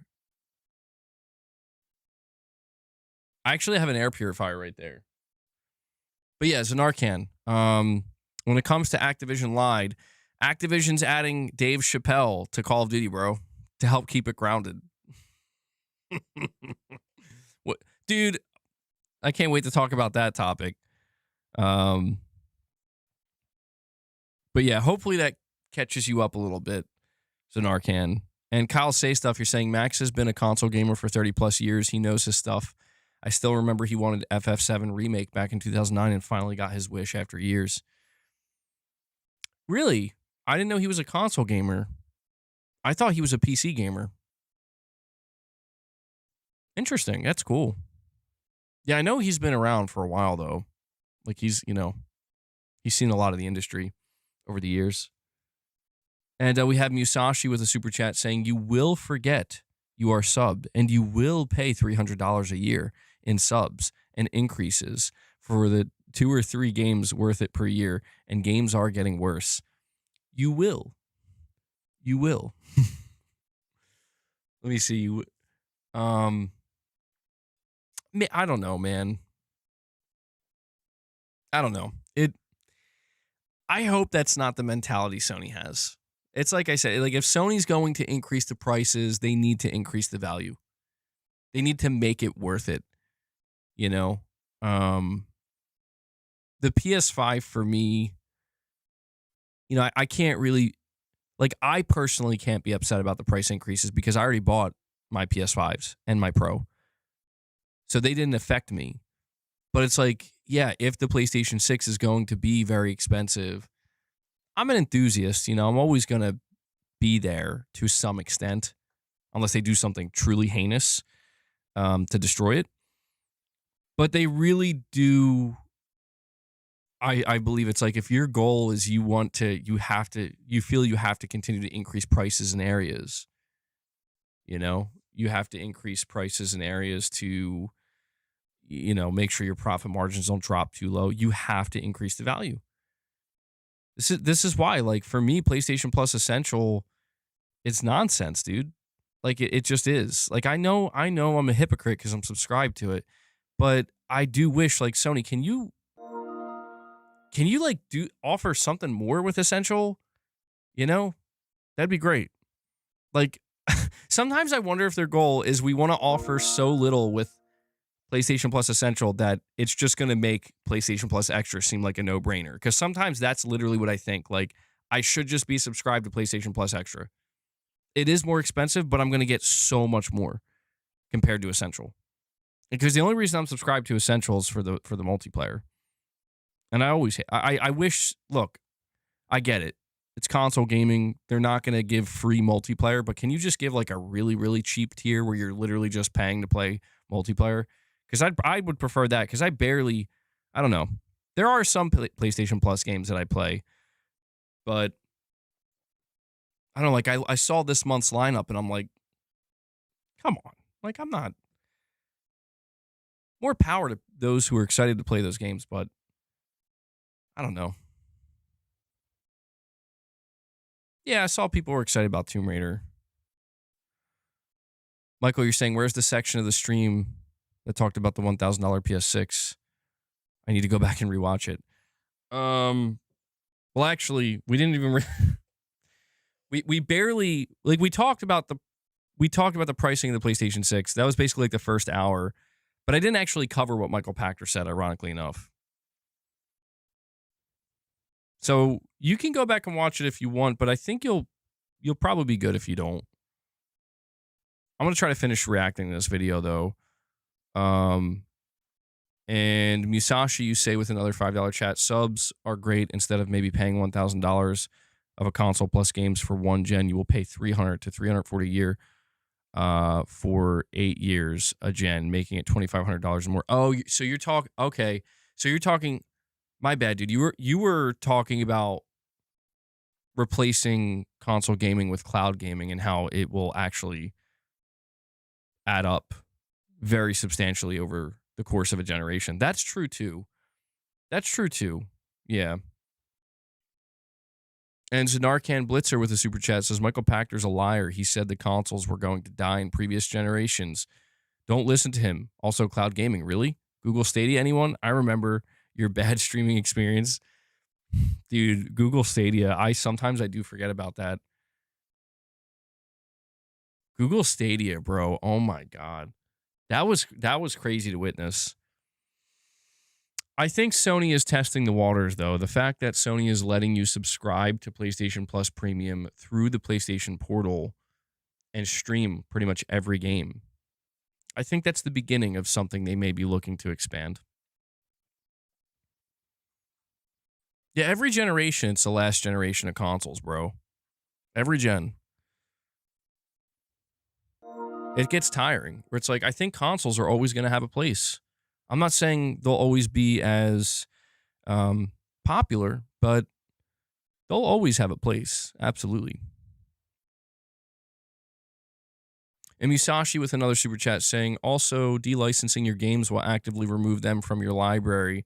They can use these excuses to resell compilations that suddenly got unlicensed.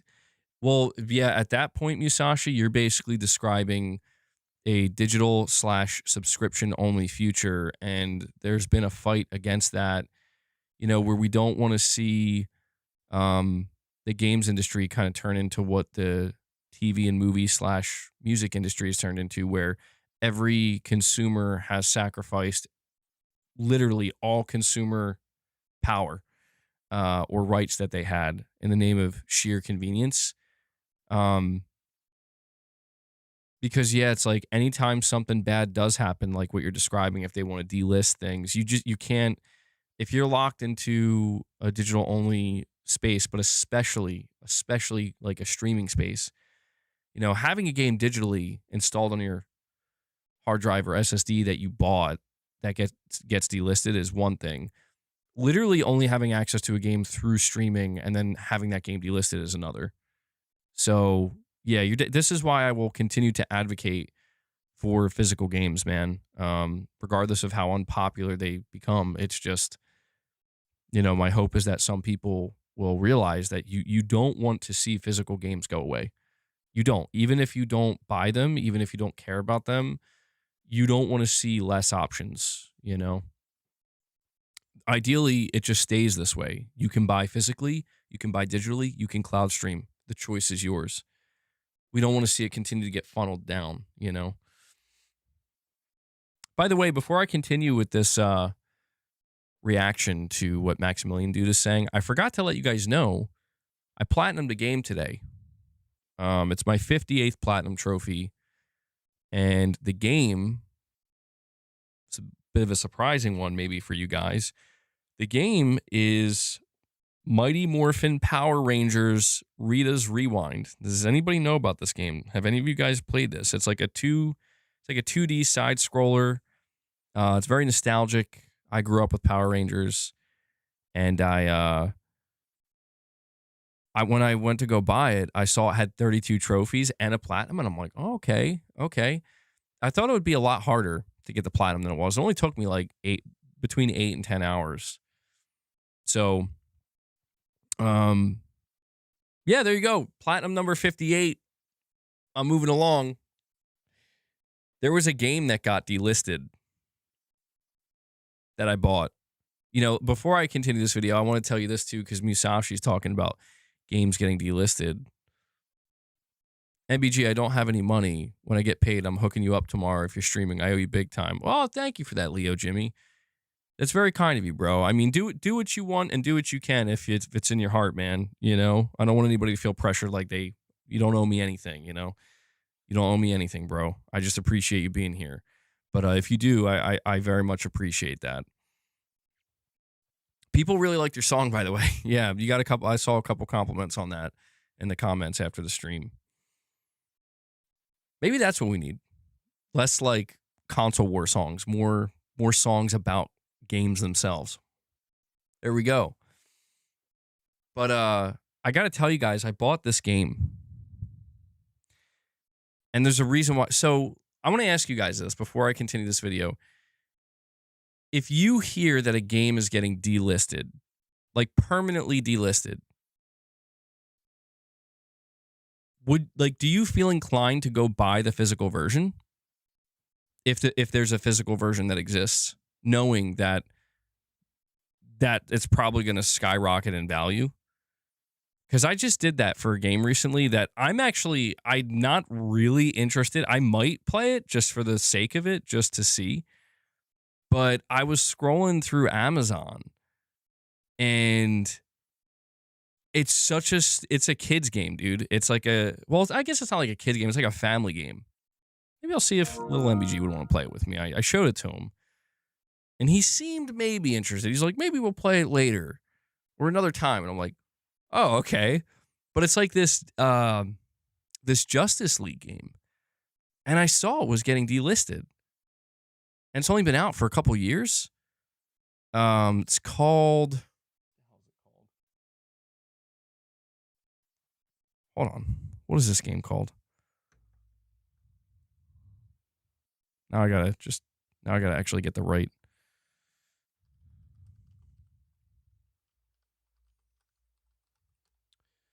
It's called DC's Justice League Cosmic Chaos is being delisted from all digital storefronts.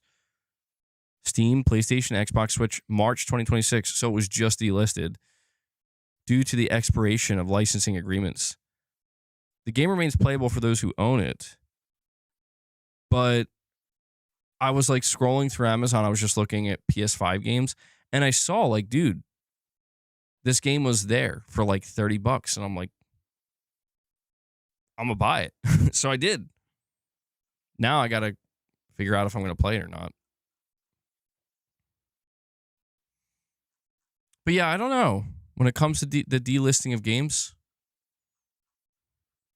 Hold on, let me catch up here. I'm trying to heart all these super chats that I wasn't able to heart yet.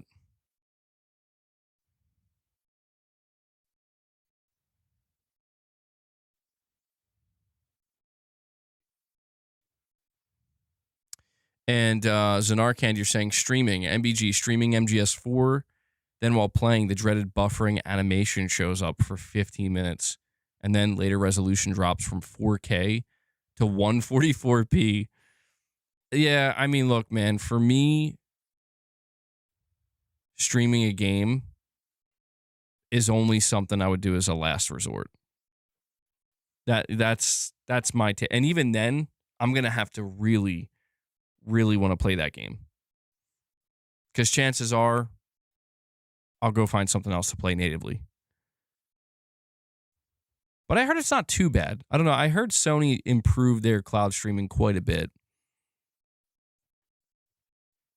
All right. I've been keeping you guys waiting long enough. We have how much? We have a couple more minutes of this video. Let's see what else Maximilian has to say.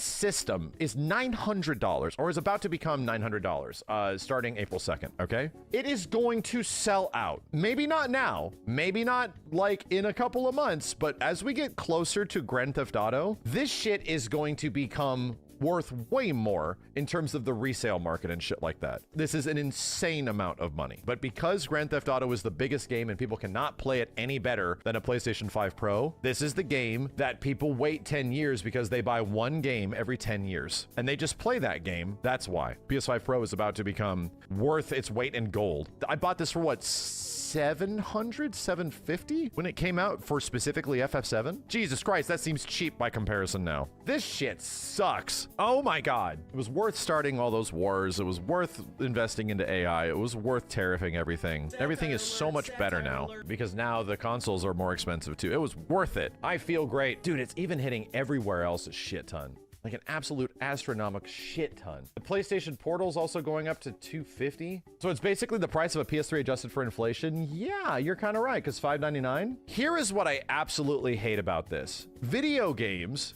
as a medium is not a rich man's sport. PC gaming is. PC gaming has always been the upper echelon. If you really want to squeeze your shit out of this, if you really want to get the most out of it, you can spend so much goddamn money optimizing the top 5% of PC gaming performance. It's always been that way. So if you want to drop $4 to $5 grand on an insane PC to get better visuals, yeah, you know what? You could do that and feel pretty cozy, at least for like half a decade. However, this isn't how the majority of people engage with this medium historically. The best, most widest selling consoles are usually the ones that come out at a cheaper price range because people are looking for entertainment that is going to last for a long time and is going to provide that experience at something that is not like a premium value. A super expensive premium value. The fact that every aspect of this industry is getting so much more expensive, including now console prices, just means that the average person that enjoys this stuff, that looks forward to a game, will just not be able to enjoy it in the same way. And I think that is complete trash. This is exactly why the PlayStation 4 still has one of—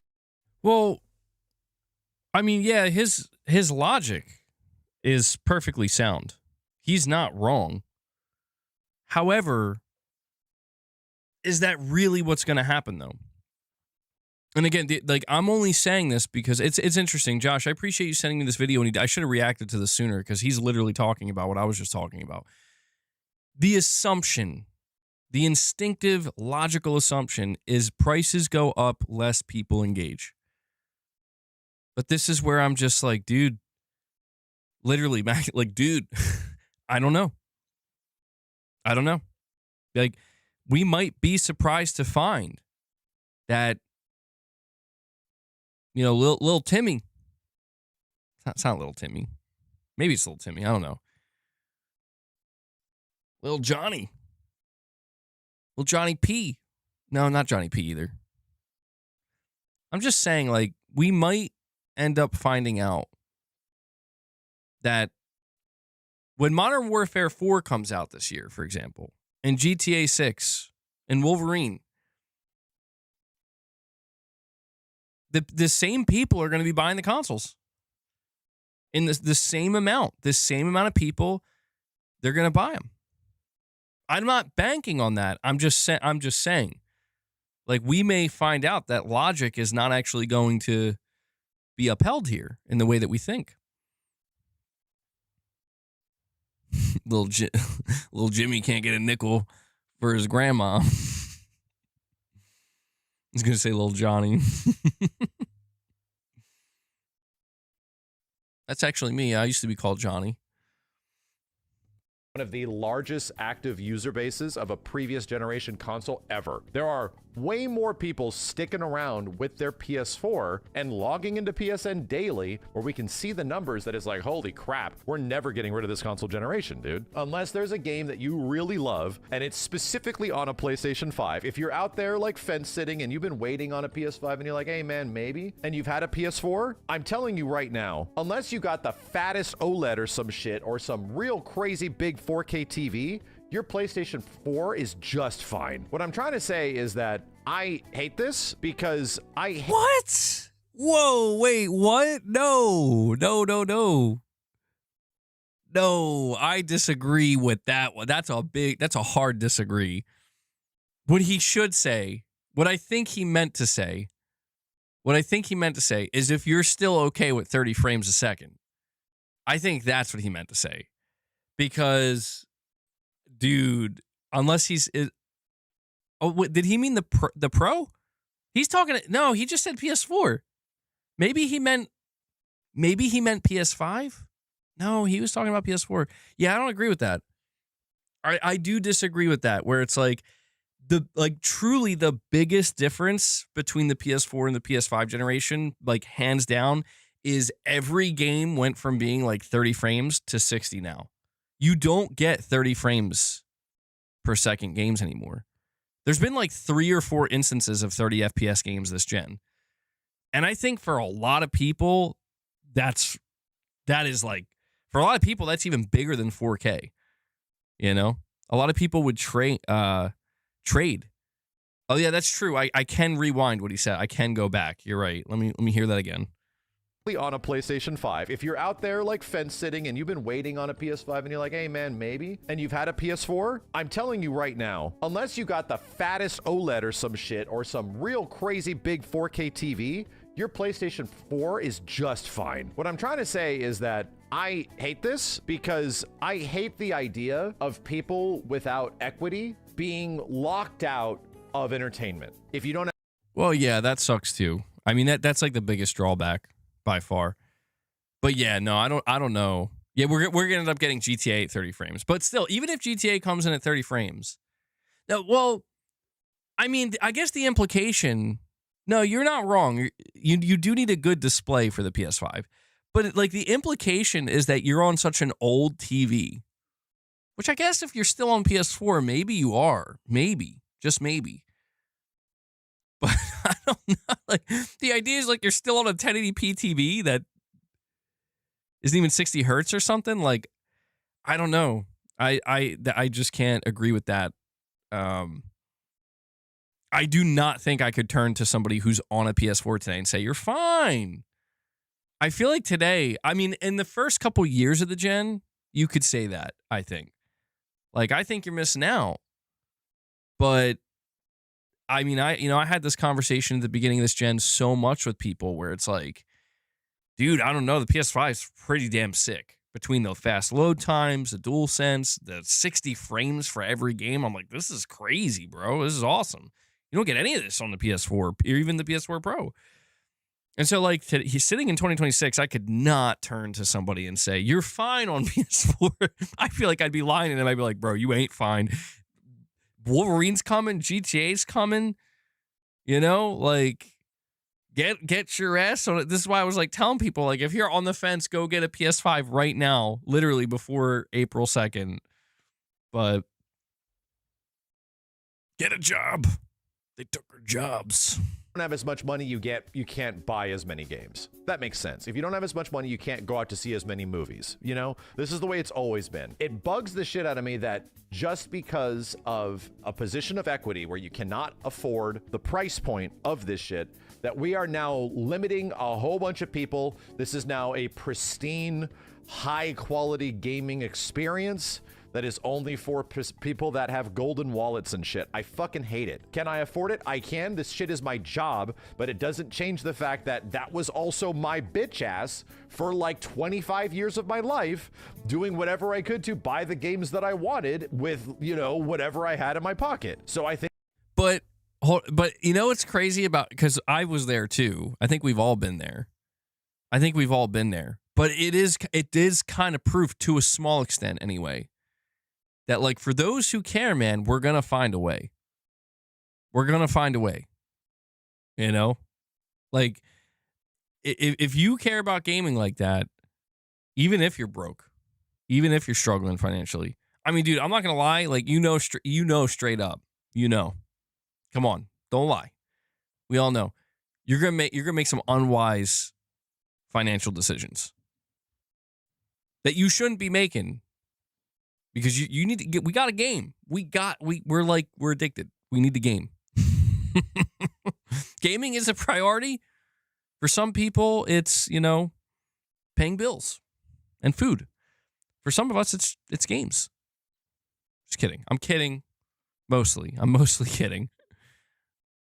But he's not wrong, man. Like, I think even just like being a kid, or a teenager, I remember what that was like, where there was so much more stuff I wanted to get gaming wise, and I just could not.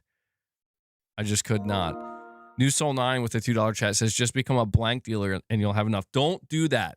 Bad advice, New Soul 9. Nah, bro, nah. That's very bad, New Soul. Think it sucks, and we knew it was coming. I don't have any like silver lining for this whole situation. I don't have anything, man. Like, I really don't. It feels like video games are becoming Las Vegas. Vegas is in decline in terms of its overall attendance, but the people that are whales that spend a lot of money in Vegas are still showing up to spend just as much money in Vegas, even more money. So actually, Vegas on paper is doing fine. The same shit for PlayStation. It's the same thing for games. Because things are just getting way more expensive, things are becoming like higher premiums, they are just pricing themselves out of what is the average person, because they're making so much more money off of the people that have money, which is just trash. I hate this. I hate when things that are a hobby that is enjoyed by everybody is no longer allowed to be enjoyed by everybody because it's expensive. Kind of bugs me about like Pokemon cards and stuff like that, where I've had friends that have. I will say though, I mean, the way he's talking about it, like, I get it. He's talking about like the idea of everybody being able to partake in gaming and enjoy gaming. And yeah, like gaming, like actual video games, just like as a concept, like should not be gatekept. Everybody should, to some extent, have access to it. But I do think that this is where maybe a good reminder here is that PlayStation is not all of gaming, nor should it try to be. And I guess what I mean to say there is that, like, so to kind of like riff off of what Maximilian's saying here, what I could see happening is it's like, okay, so this person who plays on PlayStation and has traditionally spent a lot of money on PlayStation is still going to play on PlayStation and spend a lot of money on PlayStation because they have the money and they can afford it. And Sony is fine. They're like, yes, okay, we're fine with that. We're increasing the prices. Will you still pay? You're still going to pay because this is where you play? Okay. Person B, though, maybe that is their cutoff, where it's like, okay, well, I would like to buy a PlayStation 5 or a PlayStation 5 Pro, but I can't afford it. But I still want a game. Dude, that person is probably more, you know what they're most likely to do? No joke. What they're most likely to do is go to mobile gaming. Seriously. And that's the thing, is that gaming is available for everybody. Everybody has, no matter how, no matter how much you're struggling. I mean, everybody has a smartphone, dude. Everybody has a smartphone. I mean, they could go to Nintendo too, but my assumption is if you can't afford a $600 console, you like if you look at a $600 console and you're like, I literally can't do this. I'm not sure that a $450 console is going to be dramatically different. You know what I mean? Like maybe, I mean, for very particular circumstances, perhaps. But I'm speaking more broad. Yeah, maybe a Switch 1. Yeah, there you go. Or yeah, maybe they'll just be like, bro, I am just literally going to buy a PS4. They could always revert to older hardware. But I'm just saying, like, the idea is a person can pull out their phone and engage with gaming and not spend a dime. Now, I'm not saying those experiences are going to be great. I'm not saying that. I mean, there are actually good mobile games from what I hear. I can't vouch for that. I don't play mobile. But I've actually heard apparently there's actually some pretty decent free-to-play mobile games out there now. But that's an option, you know? Or even if you do have a PC, like a low-end PC, you can still probably find free, you know, just kind of like not graphically intensive games to play. You can probably still engage with video games in some way. But I do want, you know, I guess where I find myself a little bit torn here is like, I'm not going to be the person shedding tears if not everybody can engage with PlayStation. Now, granted, the reasoning sucks. I agree with that. The reason shouldn't be because you can't afford it. But the reason should be something more along the lines of PlayStation isn't for everybody. You know, PlayStation is for people who are into PlayStation. And I'm telling you now, man, like, depending on how bad this gets, that is the opposite of how Sony's been handling their shit. You know? That is the opposite. Like, PlayStation is the home of Call of Duty. PlayStation is the home of Fortnite. PlayStation is also the home of, you know, Sony's first-party games. But we're hearing that apparently Fortnite's on the decline. Call of Duty's been on the decline for a little bit now.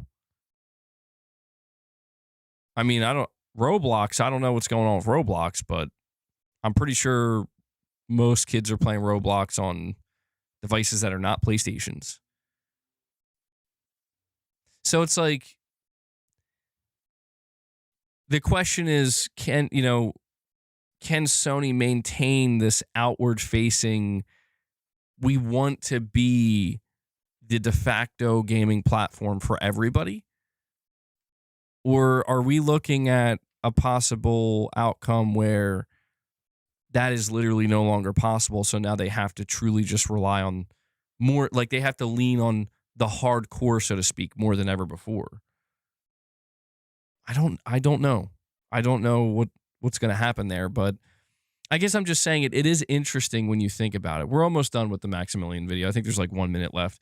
I'm just saying it's interesting to think that gaming in some way, shape, or form is pretty much universally accessible. You'd be hard-pressed to find somebody in a position, I think, where they can't, like, unless they're literally homeless or something. You know, I mean, there's extreme cases, of course, but generally speaking, you'd be hard-pressed to find somebody who can't engage with a video game of some kind in some capacity. But I guess, yeah, I mean, the Vegas comparison he used was pretty apt, because you can play those games that are offered at Vegas. Not all of them, but a lot of them you could just play at home. You know, you can play different types of games. You're playing with your friends, whatever. But to actually go to Vegas and experience everything that's on offer there, yeah, no, you're going to need money to do that. So you won't be able to engage with it at that high of a level. I don't know. It's fascinating. All this is fascinating to me, man. It's interesting to see that this is going on 6 years into the PlayStation 5 generation. Who would have thought? All right, we got a couple more seconds here. Finish it up. Been really into that, and they just had to stop because it became just toxic, dude. They could not keep up with this shit, and they could not afford to be a part of it anymore. Here we are in the year 2026, and we're close to reliving the rich kid neighbor that has a PlayStation 5 Pro, aka a Neo Geo, sitting in his bedroom, and we're like, holy hell, nobody could afford this. How could you afford this? This is insane. We're actually reliving that all over again now. And they never play it. Yeah, they never play it. Well, that was a good video. Yeah. I mean, I didn't agree with every single point he made, but generally speaking, like the general consensus I can get behind it, it does just suck. I mean, this isn't the direction that I think anybody wants to see things go in, per se. You know, like I do want to see Sony get, you know, back to the roots of like pay closer attention to the hardcore PlayStation fans that made you who you are. Don't do it only though because you're panicking because you need more money and because you can't appeal to everybody now. You know, because you can't find that infinite growth. But, you know, I'll take what I can get, I suppose. We'll see. We'll see what happens. Zanarkand with another super chat says, MBG PS6 handheld may have a reasonable price point, an entry to the latest and greatest next-gen games around $399 to $499. We were talking about that the other day, Zanarkand, and, you know, the thing there, I would say, is that a $400 or $500 PlayStation handheld would be fantastic at this point in time. Like, that would be amazing. I just don't know that it's possible. Knowing what I know about the handheld, knowing how, you know, the specs that are going to be in it, the fact that it's very unlikely Sony would sell it at a loss, especially because it's a handheld and not even their home console. I don't know. I feel like, I mean, $500 would be the absolute lower limit, but that would be nuts. That would catch everybody off guard. People would be surprised if the PlayStation handheld was $500. Josh, you're saying you had a base PS4 until it broke, so I get what he means. I mean, yeah, like, there's nothing wrong with that either. Like, if you want to hang on to like, I'm using it till it breaks. I totally get that, dude. I do that with some things. You know, deal with, like, phones and stuff. I get it. But yeah, man, if anything, that's what's going to make the PlayStation 6, like I said, such a much more difficult sell. You know, you're talking about people already getting every game practically at 60 frames per second. What more can you offer with the PS6? Let me see if there's any other. Hold on. What are we looking at here?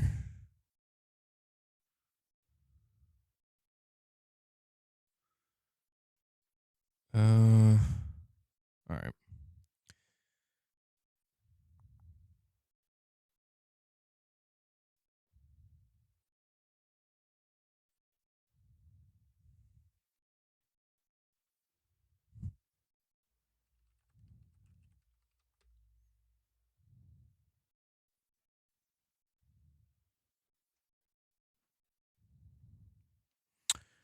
I see another video here. It's too much. Gaming is now for the rich.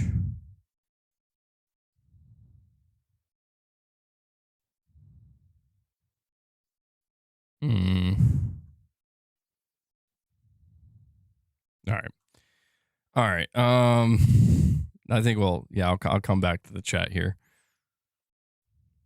I probably should start to go over some of the other topics we're going to talk about.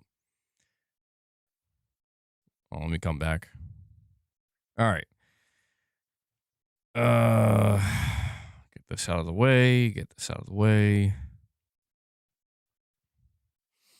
Guys, do me a favor. If you haven't already, please take a moment, hit that like button. I'd really appreciate it. See if we can bump it up to 125. Help out the stream. Playing a lot of games at 200 plus FPS on my 5070 Ti DLSS 4.5, baby. It's already as powerful as a PS6. Well, damn, bro. Sounds expensive, though. Speaking of expensive hardware. Now, that's cool, man. That's cool. I'm happy to hear you're enjoying it, bro. Enjoy what you enjoy, you know? Live and let live.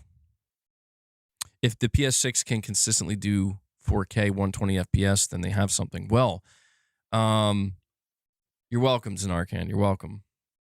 So I do want to go over another topic with you guys. So we talked a lot. I mean, we basically spent the last 2 hours talking all about the PlayStation 6 again. It's hard. It's hard not to continue talking about the PlayStation 6. You know, everybody's chiming in. It'll continue to make for interesting conversation, but we got to pivot. We got to pivot, and we got to talk about everybody's favorite topic, The Last of Us. That's right. But I think you guys are going to be interested in this. We're getting information on why The Last of Us multiplayer game was canceled, how far along in development it was, and I'm actually just going to play this clip. It's short, but it comes from a YouTube interview. To be a love marriage because Sorry. From Lee E. Lance E. Lee E.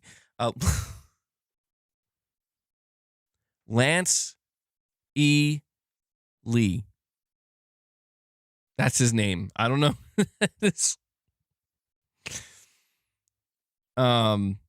We have the former director of The Last of Us multiplayer game giving us info. I'm going to play it. Here we go. So it says, well, I'll read it first and then we'll play it. The Last of Us 2 multiplayer was around 80% complete. He's talking about The Last of Us live service game. It was around 80% complete before it was canceled, according to the former game director. It was in development for 7 years. Supporting The Last of Us multiplayer full-time would have taken resources away from their single-player games. Funding dried up after the pandemic since people weren't gaming online as much. The director, Vinit, stayed at Naughty Dog for another year as a game director for a new single-player game that was not intergalactic. Naughty Dog had at least 2 single-player games in development when Factions was canceled. Factions 2 sounded like an extraction-style experience where you fight other teams for resources, inspired by real events. Vinit now has his own studio in Japan, making a gritty, mature 90s anime-styled game. Fascinating. So here's what he said. Shout out to Okami13, by the way, for clipping this. To direct my own game, I was working on The Last of Us multiplayer, so like a standalone Last of Us multiplayer game. And I've worked on that game for nearly 7 years. So I'd worked on it from 2017 to 2016 roughly to 2023. Unfortunately, the game got canceled. So what happened was during COVID, the game industry saw a huge growth because everyone was at home. So in 2020, money was flooding into the game industry because people are playing a lot more games all of a sudden because they're at home. What else do they have to do? They had an excuse. They were told them you can't do anything else. Not just that, online games specifically saw a huge boost because people wanted to play with their friends. They couldn't see their friends, so they had to play online with their friends. So online games got a huge boon. So Sony, along with all the other, Sony is the owner of Naughty Dog. So Naughty Dog is a first-party company of Sony. Mm-hmm. So Sony decided to put a lot of money into online gaming, like everyone else was. And so that's part of why The Last of Us multiplayer got funding, and we got off the ground, and we made a lot of progress. And the game was doing really, really well internally. We developed it almost to 80% completion. It was very, very close to done.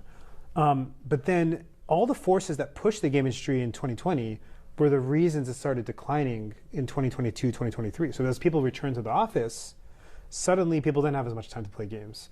You know, that spending reduced. The economy also went down. And so all that money that flooded into the game industry was not going to be able to sustain because money was getting pulled out. They had to also kind of collapse the spending they'd spent. Like they overspent basically. Mm-hmm. They were overzealous. Mm-hmm. Mm-hmm. And so one of the casualties of that was this game I was directing. Basically, at one point, a decision had to be made. Okay, make this game or make the next game that Neil Druckmann was directing, the president of the company. And so kind of naturally, you can understand what happened there. Mm-hmm.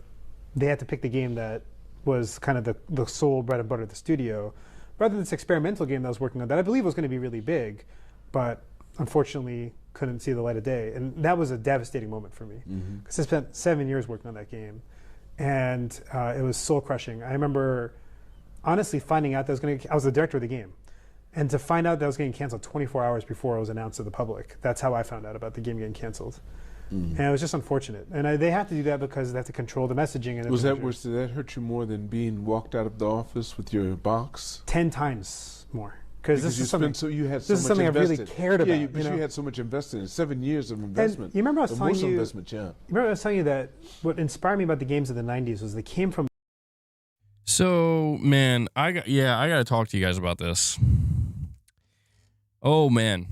I am so annoyed with Sony, dude. Like, I really am.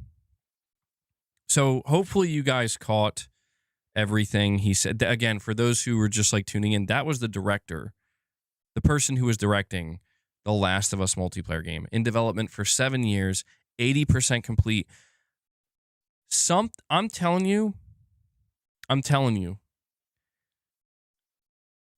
Let me back up. Let me collect my thoughts.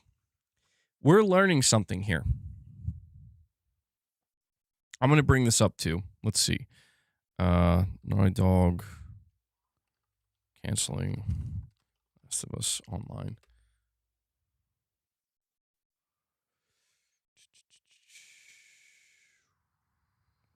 Hold on.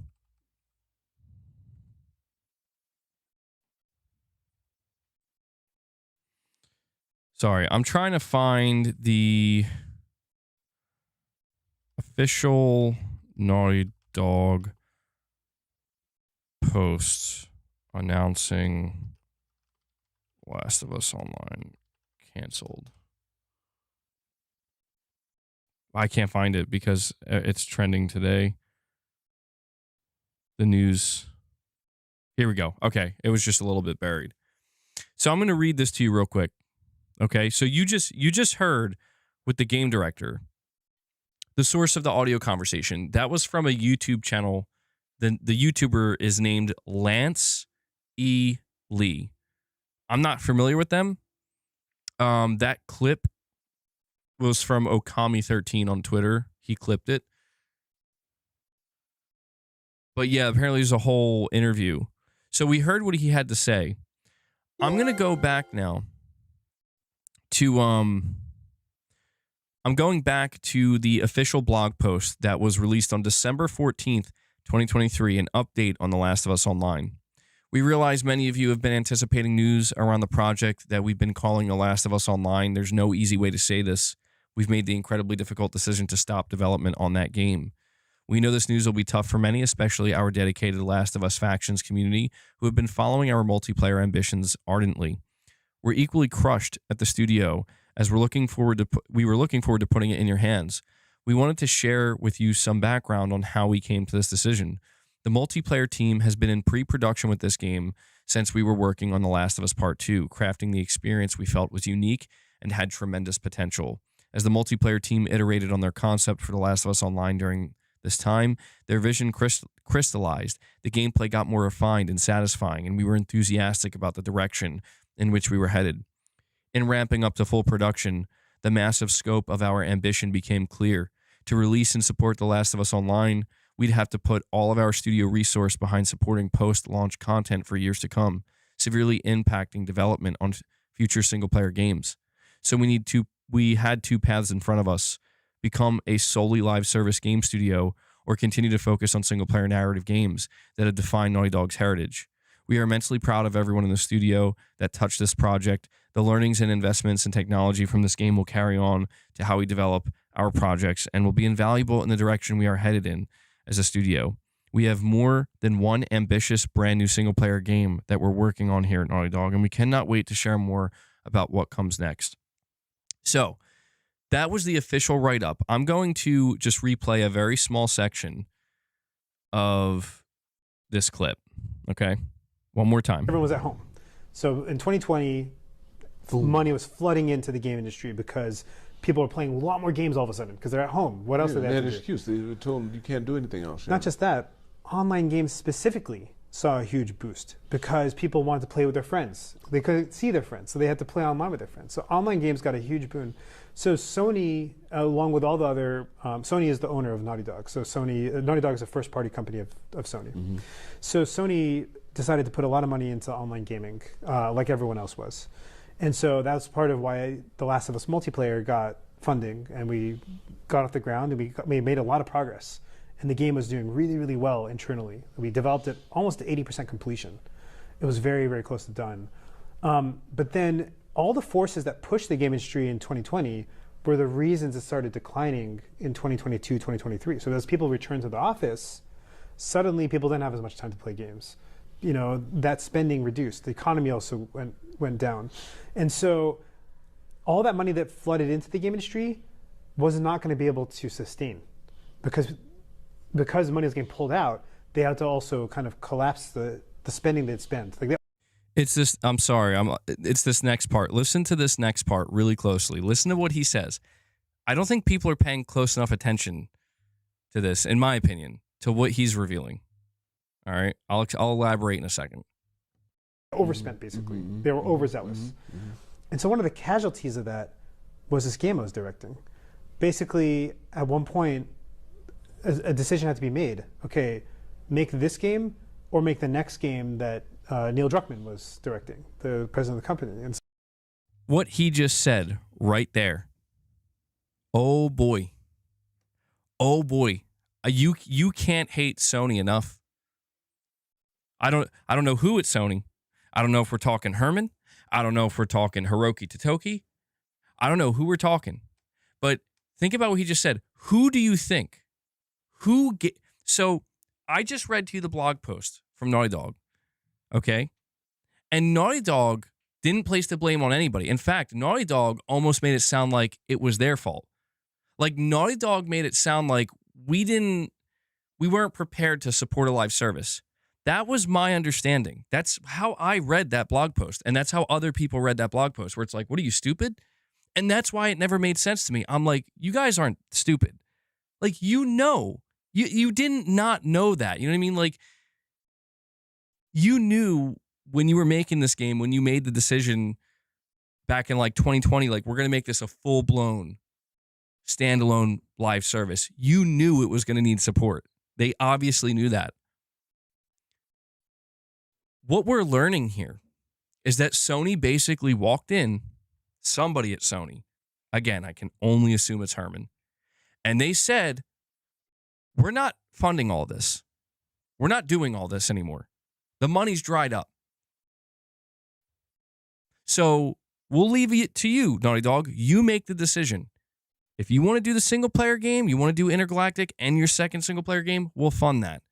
If you want to do one single-player game and this multiplayer game, we'll fund that.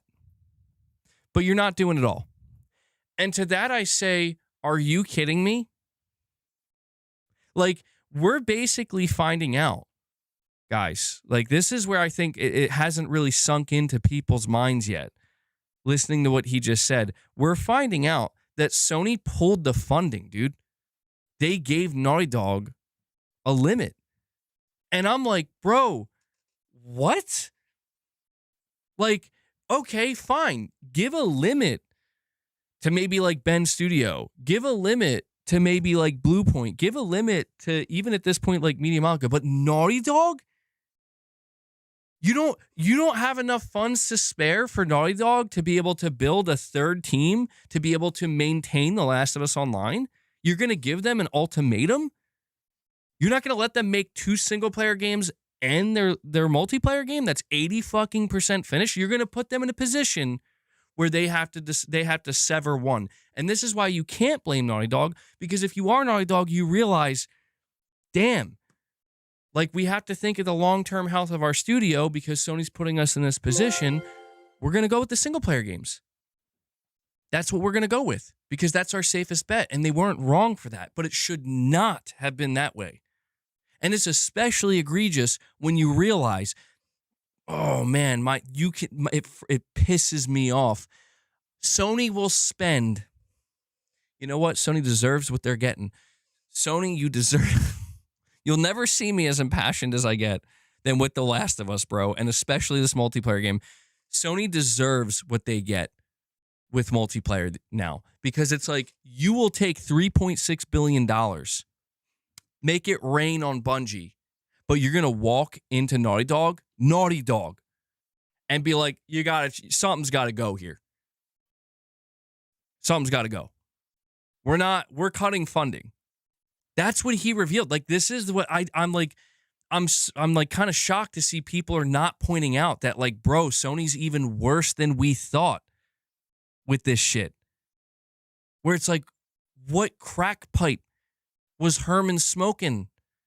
That he's like, yeah, man, Concord is the next Star Wars, and $3.6 billion for Bungie sounds good to me. Like, what crack pipe were Jim Ryan and Herman Hulse sharing?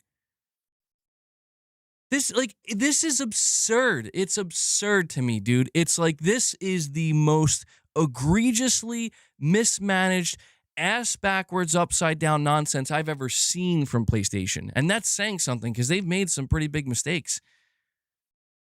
But this, to me, is it confirms, like, my worst fears, where it's like, I was angry enough at the thought of, like, maybe Naughty Dog was just kind of incompetent and literally didn't realize that if you make a live service game, you have to support that live service game. They knew that. Of course they knew that. And it wasn't Bungie. You know what it was? We thought Bungie came in and said, cancel their game. No, that's not what it was. Bungie said, buy us for $3.6 million. Sony stupidly said, okay. And then that indirectly took out The Last of Us Online. Because Sony was like, they like opened their wallet and they're like, yeah, Naughty Dog, we just spent all our money, bro. And look at where we are. No offense to Marathon. I'm playing Marathon. I am having fun. But, like, that ain't it, Chief. I would sacrifice 5 marathons for one Last of Us Online, bro.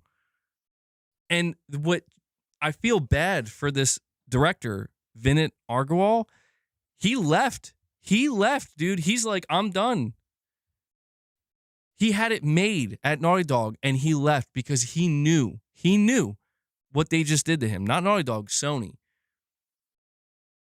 And I knew we were going to learn something about this, man. I knew it was just a matter, and we're probably going to hear even more. And think about what he just said. I hope he doesn't get in trouble for saying this stuff. He shouldn't. He's just telling the truth. He's just revealing this shady nonsense that happens with these corporations, man, and the people running this shit. He straight up said, like, he's the director of the game, and they told him 24 hours in advance. And he said in that video clip, because they have to control the messaging. Yeah, because Sony's PR team has to make sure that the truth doesn't get out, because when the truth gets out, people are gonna be very upset with Sony. And it's crazy to me that Naughty Dog basically had to take the L on behalf of Sony. Oh man. I'm sorry. Like, I'm not trying to be, I know I'm a bit hyperbolic, but I'm just like, at what point do we get somebody in there at Sony that doesn't look at games like Concord and Marathon and think, oh yeah, baby, we got it made now. Billions. I want billions in on this. Hundreds of millions. But then they look at Naughty Dog. Oh my God, bro. How did we get here? No, he's not still at Naughty Dog. He actually left. He formed his own studio in Japan, interestingly enough. And I believe he said they're trying to make a multiplayer game that's inspired by what they were making with The Last of Us Online. So we might still get something that resembles, but oh man, it would have been amazing. The Last of Us universe expanded, open world, going on scavenging runs cooperatively with your friends, creating outposts, having PvP potentially, having a mixture of, yeah, like it could be like an extraction shooter where there's there's infected all around, and there could be other survivors you run into, and you can work together or you can fight each other. I mean, this would have been fucking amazing. This would have been basically like The Last of Us as an extraction shooter, but potentially more than that. You know, maybe even expanding to be something on the scope and scale of like The Division and The Division 2. But with that Last of Us gameplay and that Last of Us world building. Damn you, Sony. Zombie Dragon with a $20 super chat, man. Thank you so much for that. He says, honestly, I think it was for the best because that live service game would have most likely completely consumed Naughty Dog. Look at every other studio that does it. Like Surface, it's the only thing they do now. Or you're saying live service is the only thing they do now. I mean, like, I understand. Like I said, I think Naughty Dog made the right call. But so here's another thing I want to highlight, Zombie Dragon, and to everybody else listening. Pay close attention to this as well. When we cover what Vinit Agarwal just revealed, he said that, where is it? Where does it say here? He said Naughty Dog, at the time of developing The Last of Us multiplayer, had 2 single-player games in development. So here's what we need to like kind of understand is that The Last of Us multiplayer game was greenlit on top of 2 single-player Naughty Dog games getting greenlit. In other words, there was a time when Sony was like, yeah, go ahead, shoot for the moon, do all 3. And in other words, what that meant to Naughty Dog is we can scale up. Yes, we can begin to hire more and more and more developers. So like, for example, we need X amount of people working on Intergalactic. We'll have them there. That's our main single-player team working on that. We need X amount of people working on the secondary single-player game. We'll hire some more. So that way we have enough devs working on that. And then for The Last of Us multiplayer, in order to properly support that, for months and potentially years to come, we're going to develop a 3rd team. You know? I don't know. Call them like Naughty Dog Beta or something. I don't know. Just Naughty Dog something, right? And that's a team literally purpose-built to run the live service. The idea here is that Sony didn't want to spend the money to do that. That is unthinkable. That is unfathomable. This is like a revelation, you know? It's revelatory, where it's like, it's an Arcane, you're saying, who left Naughty Dog to Japan, MBG? Neil Druckmann? No, not Neil Druckmann. Could you imagine? Neil Druckmann quit Naughty Dog, is opening a new studio in Japan. He wants to be Kojima. No, Vinit Agarwal is his name. He was the director of The Last of Us Online. He rose in the ranks of Naughty Dog. He was at Naughty Dog for many years.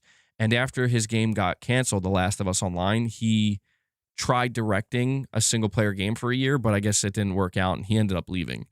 And now he formed his own studio. But that's what bothers me about this, man. Is it's just so damn depressing, truly, to think that games like Concord got $400 million budgets. They got unlimited budget, pretty much. Bungie got... Sony overpaid for Bungie by literally $3 billion. Like, at the time, how could we know? But look, you know, hindsight 2020, but at the time, dude, some of the absolute dumbest decisions were being made by Sony. Like, it's crazy. Like, I feel stupid myself, like looking back at myself thinking that this is okay. This could be good. It's like, no, dude, they are making quite literally the dumbest possible decisions. They have an influx of money that is, you know, the money's flowing, and they're exactly. You're saying, why do you think they're closing left and right? Exactly. It is a level of mismanagement that is so egregious that honestly, I guess we should be thankful that it's not worse. Right? That we should be thankful that it's not more important. I don't say like more important studios, but more well-known and established Sony studios getting shut down. Because it's just like, I can't believe it, man. I just hate learning about this because it makes me realize that unfortunately you get people in these positions that don't understand anything. Like they don't know what they're doing. Like it shouldn't be fucking hard for somebody like Herman Hulst, who manages the business side of PlayStation Studios back in 2023, to realize that if you got to make a cut, you cut Concord. That's who you cut. You don't turn to your crown jewel studio, that being Naughty Dog, and say, you guys need to make a cut. That's what blows my mind, is he made that choice. Somebody there at Sony made that choice where they actually thought Naughty Dog's the one that should make the cut. And that's a level of delusion. It once again, I'm sorry, I know I'm bringing up Concord, but it's relevant in the live service conversation. It once again reinforces just how utterly and completely delusional anybody at Sony was about Concord. Like, they were under some kind of trance or something, or spell. And it's so, and here's the craziest part of all. Here's the craziest part of all. What we know is The Last of Us Online is just sitting somewhere in a hard drive. It's just sitting there. It wasn't deleted. It's just there. 80% complete. And there's like this part of me that's like, oh my God. Like Sony, do it. Like, I know they don't want to spend any more money. Do it. This is worth taking a chance. Like, this is actually worth it. This is a good investment. Build a third team at Naughty Dog. Let them scale. Reap the rewards, because this game will succeed. I promise you, if Sony were to wake up and realize that we should give Naughty Dog as much money as they want, it'll be worth it. Now, I do want to, let me take a step back, because I'm getting a little too worked up here. I want to say one other thing. I need to play devil's advocate. It's only fair. I'm speaking as an outsider, and I'm only going based off of the information that I've been told and read and heard about. I need to play devil's advocate. Alvin, before I read your chat, I just want to say there is an alternative here, okay? There is an alternative that maybe Sony didn't actually mess up as bad as we think, or as I'm making it sound. Again, I don't believe that, but I'm just playing devil's advocate, just to be fair. It is possible, because I think about this. If you look at Intergalactic, there's a lot of brand deals in there, dude. Trent Reznor doing the soundtrack. I mean, I guess what I'm trying to say is, like, God damn, this game costs a lot of money. Like a lot of money. And we don't know how much the second game they're working on costs. So, but I still can't. I cannot. I'm trying, but I can't, and I'm failing, because it's like, nope. You Sony, you spent $3.6 billion on Bungie. Naughty Dog is worth at least $2 billion at this point. Like, Naughty Dog's at least worth $1.5 billion. Naughty Dog's at least worth half, right? That's why I can't rationalize this, where it's like, well, Sony set a budget for Naughty Dog that they couldn't go over. It's like, what are you talking? Like, how? No. Ironically, I say this as I'm playing Marathon. God damn it. Luna, what's up? You want some treats? Hold on. Luna wants some treats.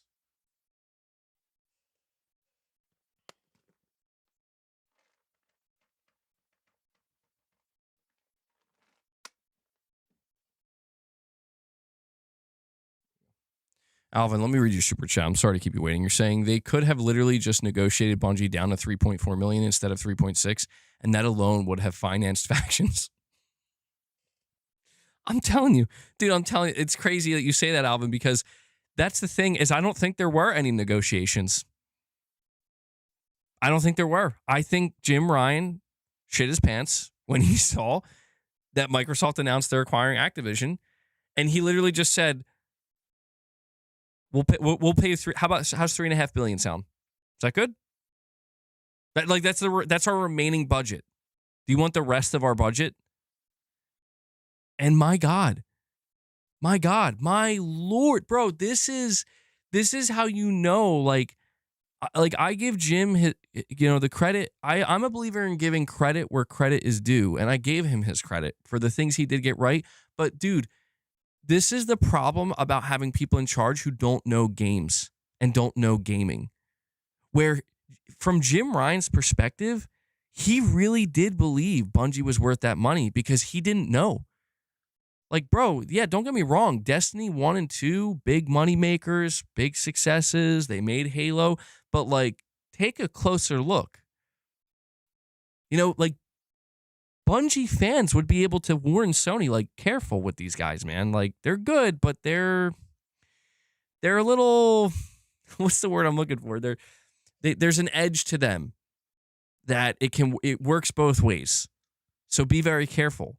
I'm not so sure you want to drop a cool $3.5 billion on these guys. I don't know that they're worth that much. In fact, I'm not sure what individual studio would be worth that much money. What individual studio is worth $3.5 billion? Sony got played so hard, man. Like, it's depressing to look back at, where it's like the people who were doing these negotiations with Sony, they're not there anymore. They got their money. They got paid. They're rich. They're filthy rich. They got their golden parachutes. They're out. Meanwhile, I'm talking about a single developer. Activision's a publisher. I'm like, Bungie's just one studio, bro. Which singular studio is worth that much money? Like, maybe a Call of Duty studio. Maybe. It sounds like a fucking heist. It sounds like a goddamn heist. They got robbed. But you know what? We got robbed too. So I'm sorry. You guys know I get passionate about specifically the Last of Us factions and the Last of Us multiplayer because I just sit here and I firmly believe that if factions was allowed to release, it would be, I don't know if I want to take it as far as it would be a top tier live service game, like in the top 5. I don't know that I'm that confident, but I'm confident that when we take a seat and look at, like, all right, which live service games does Sony have and which ones are successful, The Last of Us would be near the top. Like, it would be the closest game, I'd say, to Helldivers. I firmly believe that. It would have been something that people would have loved, and it would have... Here's another thing, too, that I want to say. I think The Last of Us factions would have really helped, I would say, turn people back around on how they feel about the Last of Us universe, where, again, not to beat a dead horse here, but, you look at The Last of Us Part 2, and the reality is it caused a lot of divide in the fan base, and there's a lot of controversy around it. I think something like The Last of Us multiplayer, just a really awesome multiplayer game set in the Last of Us universe. You can customize your character. You could go on missions. You can play co-op. You could do PvP. Introducing new characters and stuff like that, new outposts. It was set in like San Francisco or something. It's like, this could have been amazing. This could have really truly changed people's view of The Last of Us in a positive way. Where, like, anybody who is feeling a little bit down on it, I think they would have felt up on it again. And anybody who was already feeling up on it would have felt even more so, knowing that they can live in this universe now. I'm telling you, man. I just keep saying it. I'm telling you. This is the biggest mismanagement fumble from Sony, from PlayStation. There's only one that tops it, There's only one mismanagement fumble that I would say it does. I don't know if it tops it, but they're on the same level. When Sony basically dumped on From Software because they thought Demon Souls was bad, and they lost out on like basically getting From Software as a first party studio, and in turn lost out on the Dark Souls franchise and now Elden Ring and Bloodborne now apparently. Massive fumble. Like I don't know that there's a fumble bigger than that. That's pretty bad. This is right up there with it though. Taking all of your billions of dollars of profit, throwing it at a studio that absolutely under no circumstances deserves it, and then basically shoving your actual good studio that has produced amazing work for you, forcing them in some kind of ultimatum situation. That's crazy. That's crazy, man. So let it be known. I love PlayStation, bro. I play on PlayStation. I just got a platinum trophy today. People can call me a PlayStation fanboy, and that's fine. I'll embrace the notion of PlayStation fanboy, but let it be known, I give Sony shit when they need shit, dude. And they need all the shit. Like this to me is this is like the most devastating thing that happened this gen. It perfectly encapsulates how misguided and how just, God, disastrous the whole live service endeavor has been, where even it's not even walking away from the live service endeavor thinking to yourself, it could have been so much better for single player games. It even could have been better for the live service games. That's how bad Sony mismanaged it, is even the live service games could have been better. I don't know, man. But here's my hope. I'll say this. Here's my one last. The biggest fumble is, you said C-Box, but I know you meant Xbox turning down GTA 3 exclusivity. That was crazy. Bro, yeah, that's one for the history books too. It just goes to show, dude, like no matter how much of a fan you are of these companies, like some of these executives just make like you, Alvin, you could make a better decision. You could make a better business decision having, well, to be fair, Alvin, I don't know if you have business experience, but you could just take a person, just a random gamer with zero business experience, they would make better decisions in some of these instances. That's wild to me. Meanwhile, these are the people that are getting the golden parachutes and get to retire rich or get fired rich, you know? It's like, that's why they call it failing up. It's crazy. No rumble, Phil Harrison. You remember when the PS3 controller was literally a feather? So weird. That's so weird, dude. Does anybody still have an original PS3 controller? I remember being so put off by that when I first picked up a PS3, a DualShock 3 controller. I'm like, what is wrong with this thing? I thought there was something wrong with it. You know, I'm like, is this thing broken? Is this fake? Is this a fake controller? How is it disastrous when 40% of Sony's exclusive profit is from live service? Sony isn't reversing course. Well, I mean, look, man, like Helldivers saved them. GT7, Helldivers, and MLB saved them. And I'm not saying, look, I want to make it clear, like, good. Like Sony should have a couple of live service games to help sustain their gaming revenue in between their single player releases. And I'm happy. I love the fact that Helldivers succeeded. I love the fact that GT, Gran Turismo, and MLB have established themselves. And they have that fan base that will continue to support it, you know, and on a recurring basis. But it's just everything outside of that, dude. It has been a disaster. It really has. And I don't say that lightly. You know me. I'm not the type of person that wants to be hyperbolic about things and make it seem like, you know, it's all this when it's really not. But in reality, it's like Sony fucked up. They did. And the most obvious confirmation of that is Jim Ryan being like, peace, I'm out.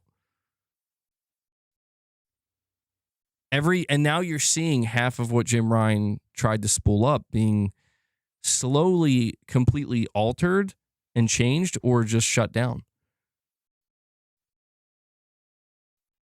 So I don't know. I just hope Sony. So I'll end it on a slightly more positive note. Well, really quick, MBG, what about Naughty Dog accountability? Factions went from included multiplayer to standalone game to full-blown live service. Why didn't Sucker Punch get caught up in the live service mess? Well, that's where I want to say this. Obviously, it takes two to tango. Naughty Dog isn't completely innocent. You know, I'm sure that they've made some mistakes, and yeah, maybe Naughty Dog's mistake was they knew what their budget was and they just blew right past it. Maybe they assumed Sony would be cool with that. I don't know. I mean, things like that happen, and maybe Sony was like, no, we gave you a budget for a reason. It just looks crazy compared to how much they spent on other stuff, right? That isn't Naughty Dog. But I'll say this, and this will be me trying to be optimistic. It's like I said, The Last of Us multiplayer game that's currently 80% finished is just sitting there in a hard drive somewhere at Naughty Dog. Eventually, The Last of Us 3 is coming. Guaranteed. It's going to happen. I don't know that it's happening anytime soon, but it's going to happen. It is my sincere hope that they will do the right thing. They will make it right, and they will do what needs to be done, which is we are going to make on a server. My bad. Yeah, what am I saying? A hard drive. Okay, yeah, it's on a server. It's just sitting there. We could play it at any time. I wish. They're going to do the right thing, and they're going to say, we told you with The Last of Us Part 2 that we were going to ship Factions 2. That didn't happen because we scoped up. We told you guys we were going to make a full-blown Last of Us multiplayer online game, and you know it was just as big as any of our single-player games, and then it got canceled after you guys waited for like 5 years or like 4 years or whatever. So now we're going to deliver what was supposed to be Factions 2. Sorry it's late, but here it is. And it'll be the epitome of better late than never. And it doesn't need to be live service. It can be exactly what something like Ghost of Yote Legends is. Or they can just support it for, you know, a year or something. Like very minimal support. Just a few maps here and there, few updates, some cosmetics, kind of like they did with Factions 1, where it doesn't have to be a full-blown live service. And it can still have a little storefront and make a little bit of money. You know, like, my question is, why wouldn't they do that after all this? Why wouldn't they? In my opinion, Naughty Dog would have to go out of their way to not do a Factions 2 when The Last of Us Part 3 inevitably comes out. And to me, that would be kind of, again, another slap to the face of the fan base of like, dude, people are still playing Factions 1 religiously. PS4 game. Give the people what they want. You know, you don't have to go full-blown live service. Just give them what they want. Hell, if it were me, you know what I would do? If I was Herman Holst, I would tell Naughty Dog, listen, put a small team on it, but finish that last 20%, rework it to just be a finite multiplayer game. Just remove the live service aspects if you're able to. Maybe it fundamentally breaks. But again, go ask Sucker Punch for a little bit of help. Sucker Punch would love to help. Look at what they did with... Just give it to Sucker Punch, for fuck's sake. That's what... Like, just... Sucker Punch, can you finish this 20% and make it like Legends, where it has an end point, and then sell it for $40 and then make a ton of money?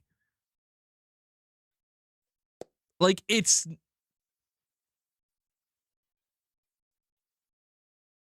Oh my God, it would sell so many units, dude.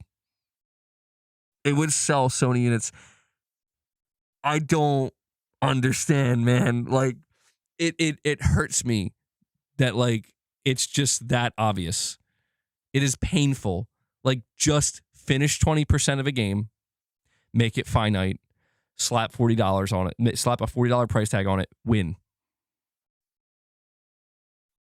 You know, it's like, it's right there, bro. Anyway. All right. Guys, do me a favor. Make sure you're hitting that like button if you haven't. I want to see if we can get this stream to 150 likes. Helps out more than you know.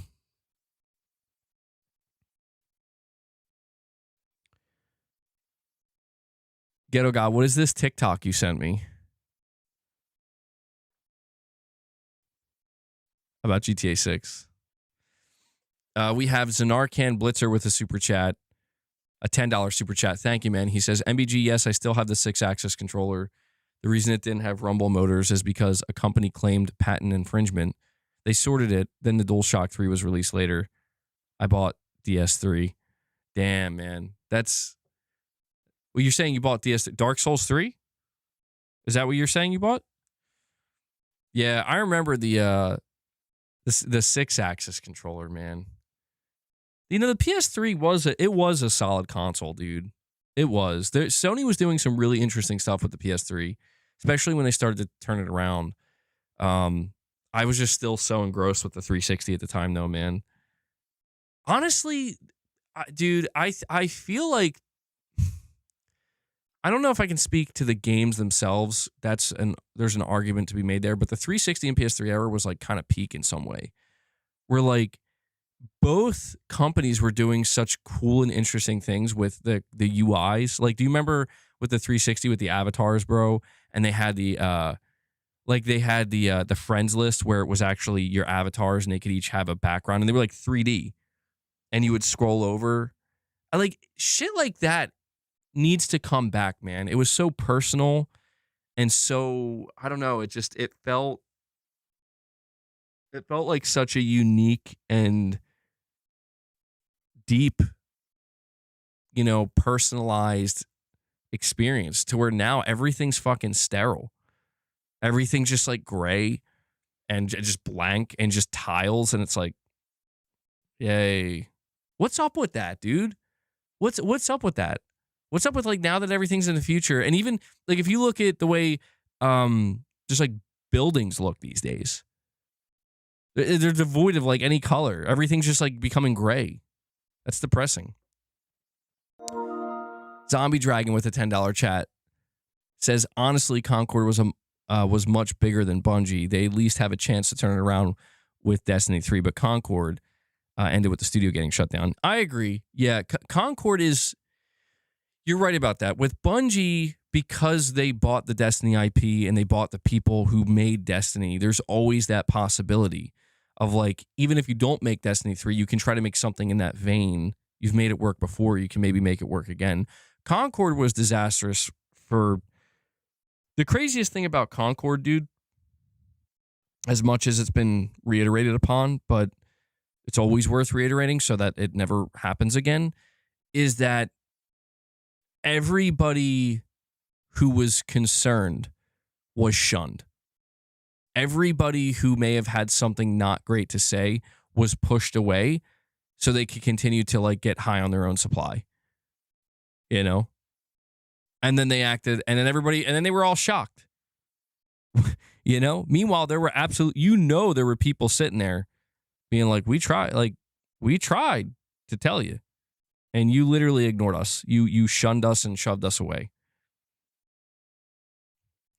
And Zanarkand with another chat says, DualShock 3, when Sony released it, need rumble. Yeah, dude, the rumble. Do you remember when they were going to do the boomerang controller? What the hell was that? Sony was doing some weird shit with the PS3 gen, man.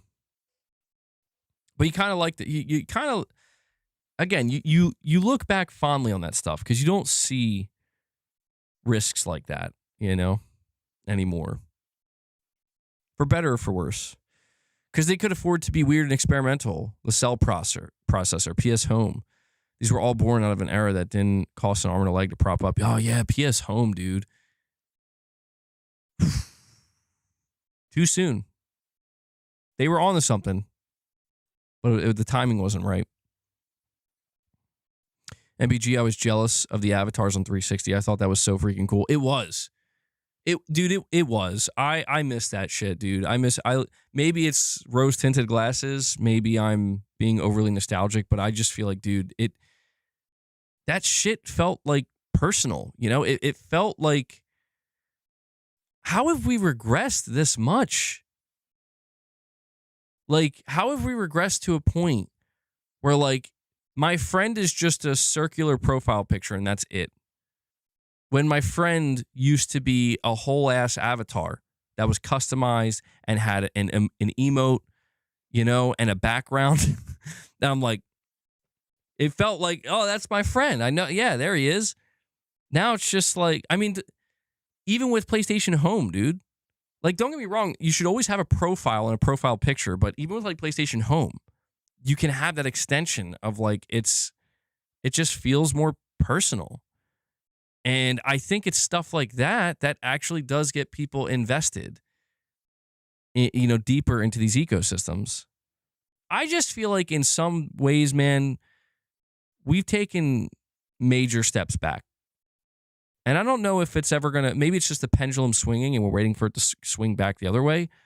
But I want to see some of this. It probably will eventually make a comeback. Like Sony will probably bring PlayStation Home back for the PS7.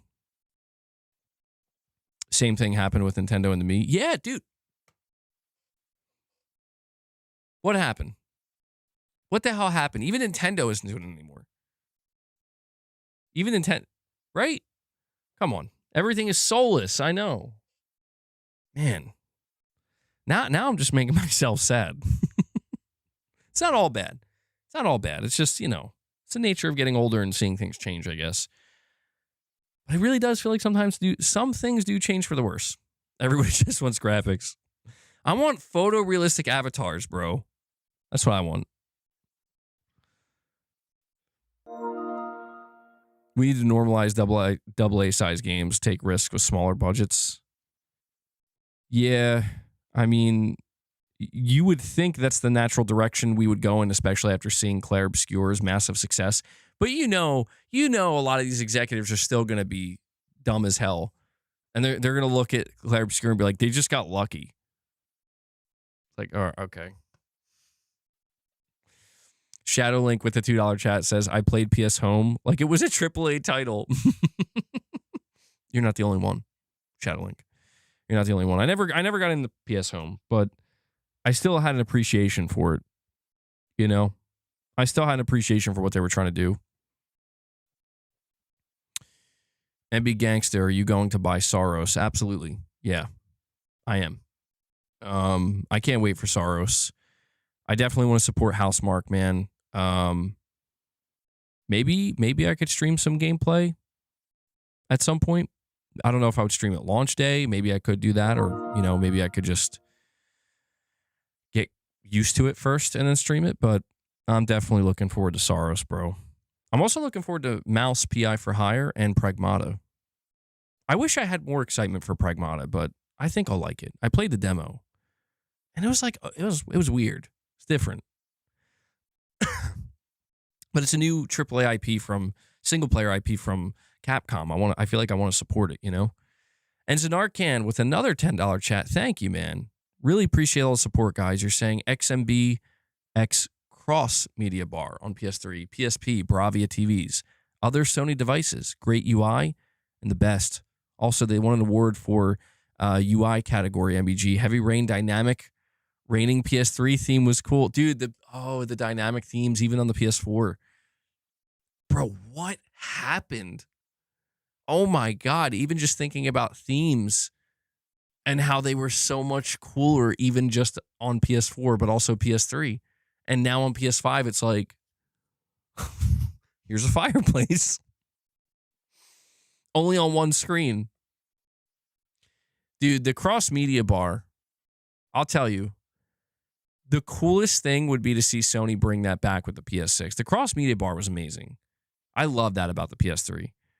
I just love the idea of like having a category, you know, for each thing. And like when you would highlight a game or like hover over a game, it would play like a little cinematic, little screen would pop up.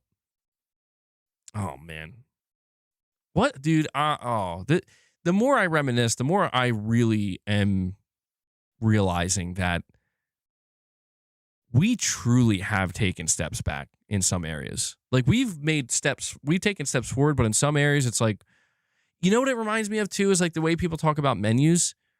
Like how every time you play like a Call of Duty game or even like Battlefield or whatever, or just like so many modern day live service and shooter games, like they're just tile menus, and it's like whatever happened to just an options menu where it's like, you know, single player, multiplayer, you click multiplayer, and then you click you know, find game, and it would give you the list of just this simple I'm sure there's a name for the, just like lists, basically a listed UI.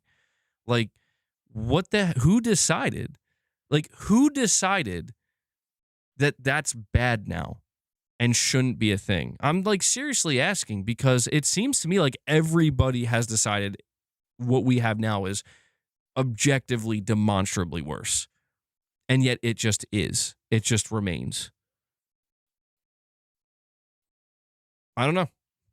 I really don't have an answer to that. But, you know, who knows what Sony will do?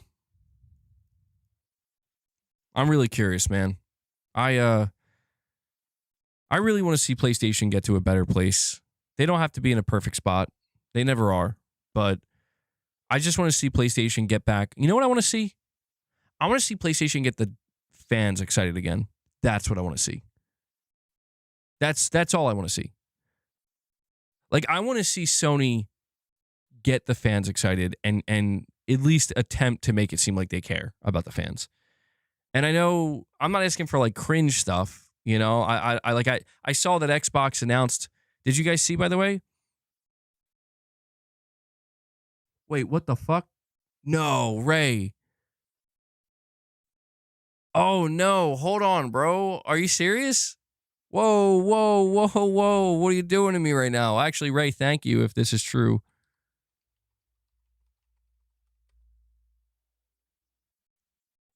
Oh my God, you're right. Oh shit. Why didn't I didn't see that.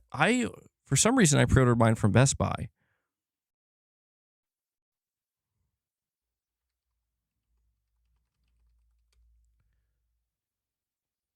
I thought it came out the same day.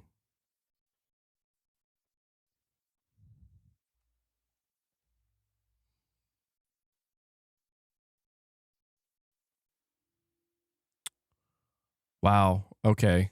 Well, I guess I'll be double dipping that game.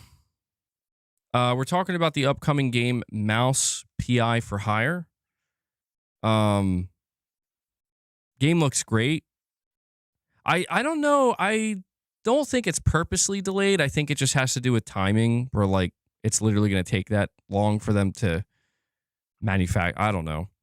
It's pretty normal for smaller games. I'm just glad it's getting a physical release. And it's $30 or $40, I think. So I guess if I want to play it at launch, I'll have to buy it digitally. I already pre-ordered the physical version, so I'll probably buy it digitally. I don't know. They're a smaller team, you know. I don't play indies that often, so I guess I should probably make sure when I do, you know, I want to give them my money. Make sure, you know, speaking with my wallet here, it does look good. I think I was watching more gameplay of it. I'm like, this game looks really good.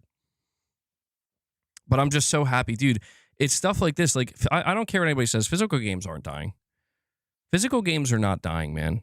Like, I'm literally watching Zenless Zone Zero and Wuthering Waves get physical PS5 releases. They have no business getting physical PS5 releases. Literally. Like, it's pointless. It is literally pointless in the sense that these are always online games. There's like, you can't really do anything with it. Yet they're still making it. They're still making it. Like, they're still, like, here you go.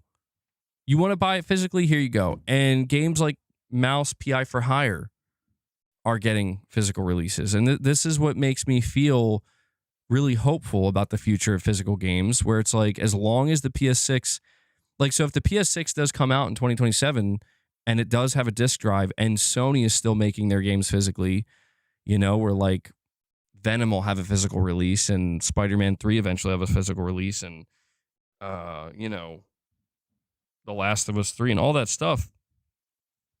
It really makes me feel like, even though the percentage of people buying physical is less, the money to be made, and that's the important part, the money to be made in that space, it's still pretty high to a point where somebody's going to want to make that money. You don't like you're not going to leave that on the table. MBG PlayStation updates PlayStation Studios page and removes Bluepoint. Pour one out for Bluepoint, man. Bullshit. Come on, man. That's sad. Poor Bluepoint. They didn't deserve that. They really didn't, man. I don't know. I just hope Sony figures it out. They can't keep going on like this. They can't keep going on shuttering studios, man.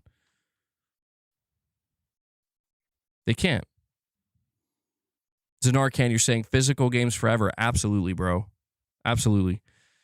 Eventually, not yet, but eventually I'm going to have a specific shelf that I looked at, and I did the measurements. When I buy it, it's going to go right back here, and it's going to have physical games on it. I don't have nearly enough physical PS5 games to fill up the shelf, though. It's like a 3-tier shelf.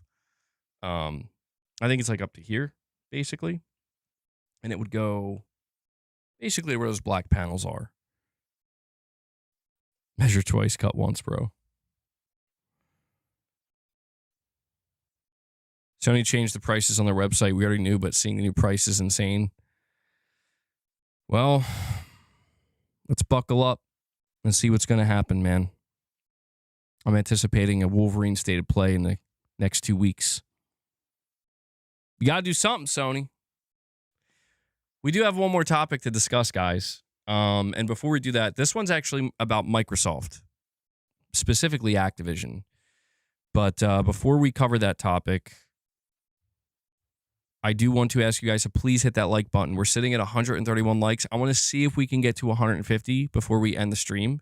So we need like 19 more. I think we can do it. It helps the streams, lets me know you guys enjoy it. And we're sitting at 35 members, so you guys are doing great today. If you want to drop any more members or member gifts, or if you want to become a member, you still have time to do that. And let me fix that. Okay, so I said to you a moment ago that, you know, Microsoft announced their Fan Fest. Well, they announced something else today. They announced that they're going to be expanding Fan Fest to like different regions. And I'm like, bro, I don't know that Sony will do something like this, but I got to give credit to Microsoft for like, they do really try to get the fans involved, you know? And that's like, I just think Sony needs to take a couple notes here where it's like, Sony, you need to rally the fans again.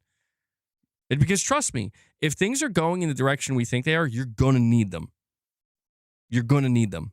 You won't be able to just take it for granted anymore. So I'm not saying they have to do like a fan fest, but they could bring, you know, Hideaki Nishino, you want to really get people excited, bring back PlayStation Experience. There you go. There you go. So Arcane, you're saying, MBG, yeah, I was wondering where your physical game shelf, mold damage. Actually, yeah. Yeah, I had a couple of smaller shelves, and they actually did have mold damage at the bottom from sitting in the basement one time when it flooded. I'm so terrified of my basement flooding, dude. I'm not going to know what to do. Like I'm gonna panic. I'm gonna freak out. It was like raining pretty hard last night, and I'm like, I'm literally like looking out the window like, oh man. So I don't know. Yeah, I'm gonna freak out if it ever floods down here, man. I literally won't know what to do. I have a shop vac, but I don't.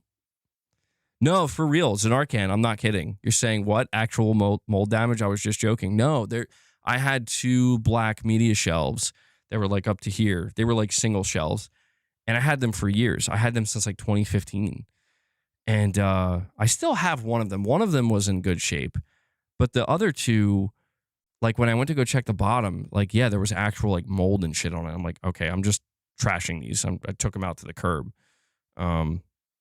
Hopefully nobody took them, but yeah, it happens. Just keep them. Well, all of, actually, yeah. Now that you're saying keep your wires up high, I'm looking down right now. I just realized I have 2 power packs that are connected to like my monitors. I have to find a way to raise them because those can't get wet. Everything else is raised. though. It's the rugs that I would mostly be terrified about. Where it's like, dude, I don't know, man. I wouldn't know what to do. I mean, I mean, it could be dried, I suppose, but I dread the thought of it. Do I think waterproof paint would help protect against mold damage next time? Perhaps, but I'm past that point now. You know, I would have to undo everything in this room to repaint the floor or something. I did paint the floor, but it wasn't with like waterproof paint. There was already like a gray layer of sealant waterproof paint that didn't stop it. You know, that's the thing, man. Like if you get enough rain, you just can't stop it. It's gonna happen. You know.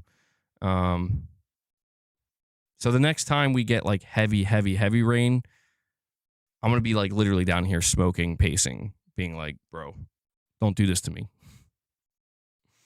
Anyway, we got to move on to the final topic. MBG, you need to seal up the outside and inside so your basement won't flood. What do you like? What do I seal it with though? Well, because like for me, when it would flood in my basement, it would rise from the ground, like it would seep in from the bottom of the you know, like the concrete. Clark, stop that. So like I don't know how you stop that. Caulk that shit. I mean, I'm sure it helps. Yeah, like I don't think it ever flooded like from it just like actually coming in from like the, you know, like the foundation of the house. MBG, I put down my collection of Auschwitz. What? Anyway, we'll see. Yeah, I mean, look, I'll tell you this. If my basement does flood anytime soon, I probably will pay. I'm not a god. It just sounds like such a nightmare to me because I worked so hard to get it exactly the way it is. I don't want to think about undoing anything. But if that does happen in the future, I will probably have to pay to get it professionally taken care of. So it just will not happen again. And I'd be willing to do that because I'll tell you what, one time the basement flooded so fucking... See, this is where like I think I'm playing with fire. It was years ago, but the basement flooded so bad. There was like 2 inches of water. Not 2, like an inch of water across the entire basement. I didn't even know what to do. I'm like, I literally don't know what to do right now. And it eventually went away, you know, and I tried to like use the shop vac to get most of it up or some of it, but it was just like, I literally don't know what to do. I can't, dude. Here's what scares me. If something like that were to happen again, like so much of this would be ruined. I would cry, dude. I would cry. All right. Anyway, we got to move on to the final topic. I saw somebody asking what was the news with The Last of Us multiplayer. Pretty much that we found out it was 80% complete and Sony like pulled funding, basically. They gave Naughty Dog an ultimatum. You're worried about heavy rain in your basement, not the PS3 game by Quantic Dream.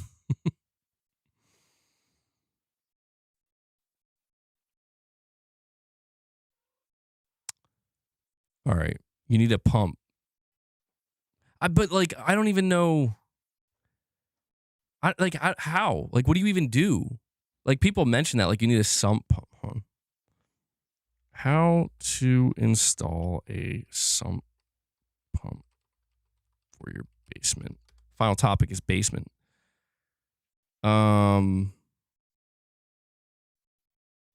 Basement sump system. Aqua Dry. Basement waterproofing. We approach basement waterproofing work scientifically. We make sure all the adjustments made during our basement waterproofing services will benefit our clients' homes and prevent mold growth. Huh.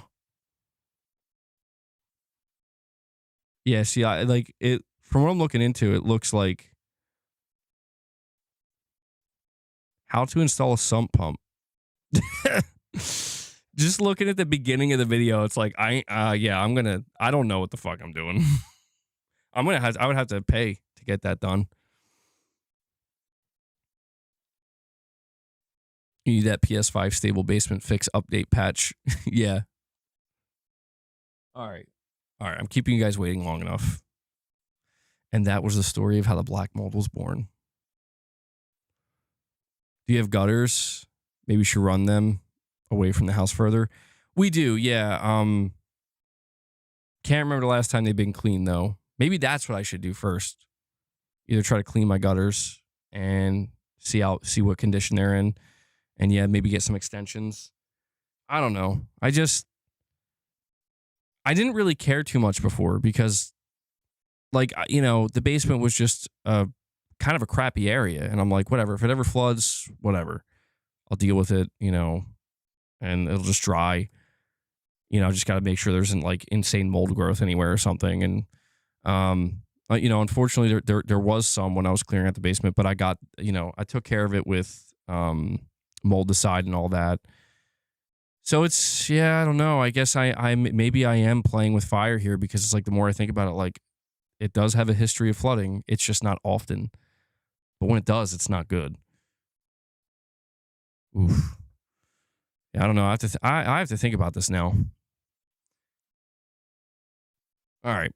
So now I'm just in my head. Now I'm just like dooming in my head. Like I'm thinking of the worst scenario. 28 hours into High on Life. Just gets better and better. Solid 8.1 out of 10. Glad to hear that. Don't waste your time, MBG. Not sure where you're located, but I could bid you a job. Drive by Joe with a $5 chat says, towards the basement fixes. Was it $2,994 left? Yeah, I imagine that shit's expensive as hell, too. That's the thing. Says installing a sump pump involves digging a 2-foot deep pit at the lowest point of the basement, placing a perforated, I can't talk, basin inside, and surrounding it with gravel. A submersible pump is placed in the basin, connected to a PVC discharge pipe with a check valve to prevent backflow, and then routed through the foundation wall to drain water away from the... Yeah, Yeah, dude, that's not... Tools, electric jackhammer. I'm just laughing at the idea of like, I'm going to take this on myself. Tools, electric jackhammer, drill with hole saw, spade / post hole digger, hacksaw, trowel, tape measure. Materials, select a location. You know what's crazy is I think the location of my basement would be in the fucking center. Maybe. Because anytime it would flood, I noticed it would be mostly in the center, which is extremely inconvenient. Yeah. That's crazy. All right. Talking about my basement is not... It's not the final topic. I promise. Soros is the number 3 game pre-ordered behind 007, and Pragmata is in 5th place behind Lego Batman. It's not a good spot. They should have tapered the concrete. Well, I'll tell you what, guys. The day my basement floods is the day you see a new MBG. A new evolved form of melting down. Final topic, Activision. We need to talk about how Activision is lying. They just lied to everybody's face. So, did you guys see this? Let me see if I can bring up the image. How many of you saw this?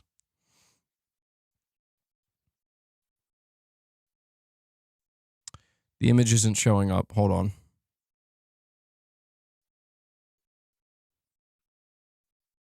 I have to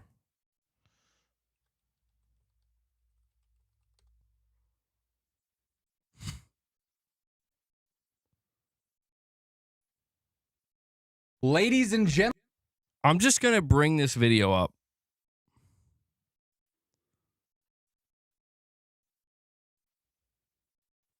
Is this the right video? Yeah, I'm just going to bring this video. This will be the easiest way for me to show you guys how Activision just lied to a degree where, like, we don't care, bro. We do not care. We don't care. And I got to say, like, I know people give Activision a lot of shit because they're like, Activision always lies. And I'm like, I get it. You know, I totally get it. But after reading everything they had to say about, we're so sorry, like we've learned our lesson, you know, and they really laid it on thick, where they made it sound like, we hear you guys. All right, I'll show you what I mean. I don't know who this YouTuber is. Hold on. I'm sorry, guys. Bear with me.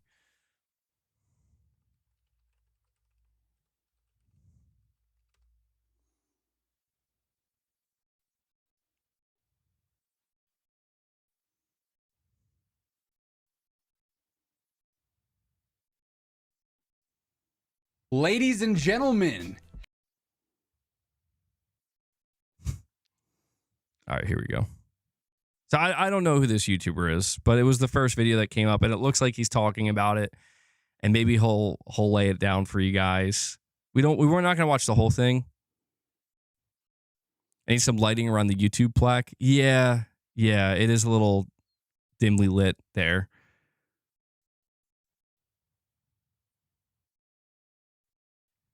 All right, here we go. hey, hi, how you doing? Welcome back to the channel. Thank you so much for stopping by. I won't lie, Call of Duty once again has me scratching my head a little bit, wondering what exactly are we doing here?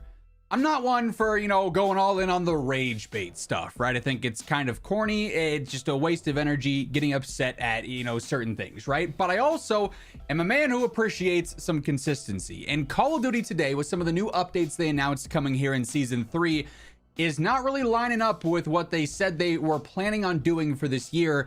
And like I said, it kind of just has me wondering, what exactly are we doing here? This starts with this new reveal today. Of course, earlier on today, we covered the new Battle Pass reveal. They detailed all the operators and the blueprints and the skins coming with the new pass. Nothing too out of the ordinary. That video is up in full if you want to go and check that out. What was also included in that blog was some previews for the upcoming store bundles. Now, I've said time and again, I think the store in COD kind of ridiculous to a certain extent. I think a lot of it is overpriced for what it is, paying a ton for skins you can't even see because it's a first-person game. Keep in mind, you're going to lose these skins if you're a free-to-play player going into Warzone next year with the, you know, assumed hard reset coming. So, like, not a big store guy for Call of Duty here. But one of the new bundles coming is this. It's a half-baked themed bundle with Thurgood Jenkins in it, and it's Dave Chappelle. A Dave Chappelle operator bundle is coming to Black Ops 7 and Warzone during Season 3. Now, outright, I don't think this is the most outlandish thing we could have had. Like, we have seen far more ridiculous things happen in Call of Duty. We had Beavis and Butthead and Ninja Turtles and all sorts of absurd skins and crossovers and collabs happen over the past few years of COD. This, by comparison, is relatively tame, but it still has me wondering, why is this super necessary, especially after Call of Duty seemingly shut down any, you know, somewhat outlandish or ridiculous crossovers happening in the future, specifically here in the future of Black Ops 7. And this was just a few weeks ago. Back at the start of March, Detonated ended up posting this, saying, Season 2 is the first season since 2021 to not feature any kind of crossover update. The last time this happened was all the way back in Black Ops Cold War. And Call of Duty actually outright responded to this. This was when Call of Duty started to really get very active on Twitter, when perception was pretty down on COD in general, and they started getting a lot more active. They created the Call of Duty community management account that's been going kind of crazy over the past few weeks here. But Call of Duty responded this in regards directly to crossovers, which is what this half-baked Dave Chappelle operator bundle is. Call of Duty said on March 6th, we love doing collabs, and I think there's plenty of opportunity for some very cool collaboration updates and crossovers in Call of Duty. but we also want to make sure that they are the right fit. Sometimes that means letting a season stand on its own. So this, from Call of Duty's own words, says we don't want to do collabs right now that don't have an overall fit in Black Ops 7. But look, it gets worse, guys. Hold on.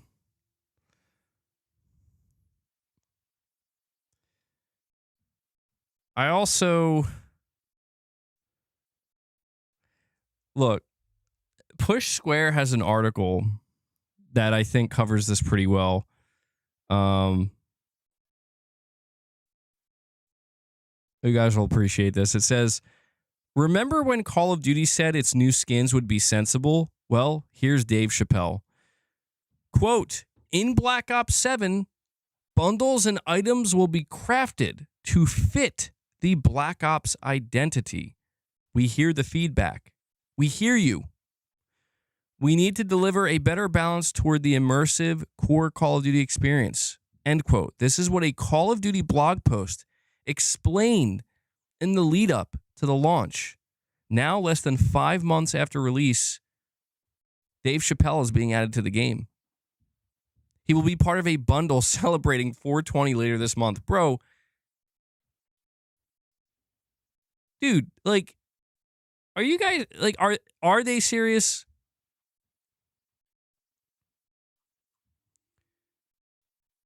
August 27th, 2025. August 27th, 2025, dude. It says here, Black Ops 7 developer Treyarch has committed to ensuring the premium skins it releases for the game fit the Black Ops identity, following the fierce community backlash of the celebrity outfits that have appeared in Black Ops 6. The team said in a recent blog post that it hears the feedback from hardcore player base and agrees it needs to deliver a better balance toward the immersive core Call of Duty experience. This covers skins released going forward, but Treyarch also announced carry forward, although they canceled that. Wow, that's crazy. So I don't know, man. Like, I just feel like Call of Duty, like, here's what I wanted to highlight. This is what I wanted to point out. Battlefield 6 shook Call of Duty, bro. Battlefield 6 scared the living shit out of pretty much all of Treyarch, but I think every developer that works on Call of Duty. Like, you could tell they were in full-blown panic mode, thinking Battlefield is now going to kill Call of Duty. And nothing demonstrated that more obviously than when they were like, we're actually going to disable skill-based matchmaking, which is unheard of. And I can't help but feel, and yeah, this was one of the things they did too with the lead up to Black Ops 7, is in order to try to win players back. You know, you saw the whole thing where like Battlefield was like, we're not doing silly skins. We're not doing any of those crazy collabs. We're not doing that stuff, you know? And so Call of Duty was trying to match that energy. And a lot of Call of Duty players appreciate that because, like, finally, like, it sucks that you guys didn't listen to us before, but yeah, like, this is what we've been asking. And I don't know, if you look at where Battlefield 6 is now, it seems like Battlefield 6 has kind of fallen off. Like, I think it was just a lot of concentrated hype that dissipated very quickly. And I think Activision and Call of Duty might be looking around like,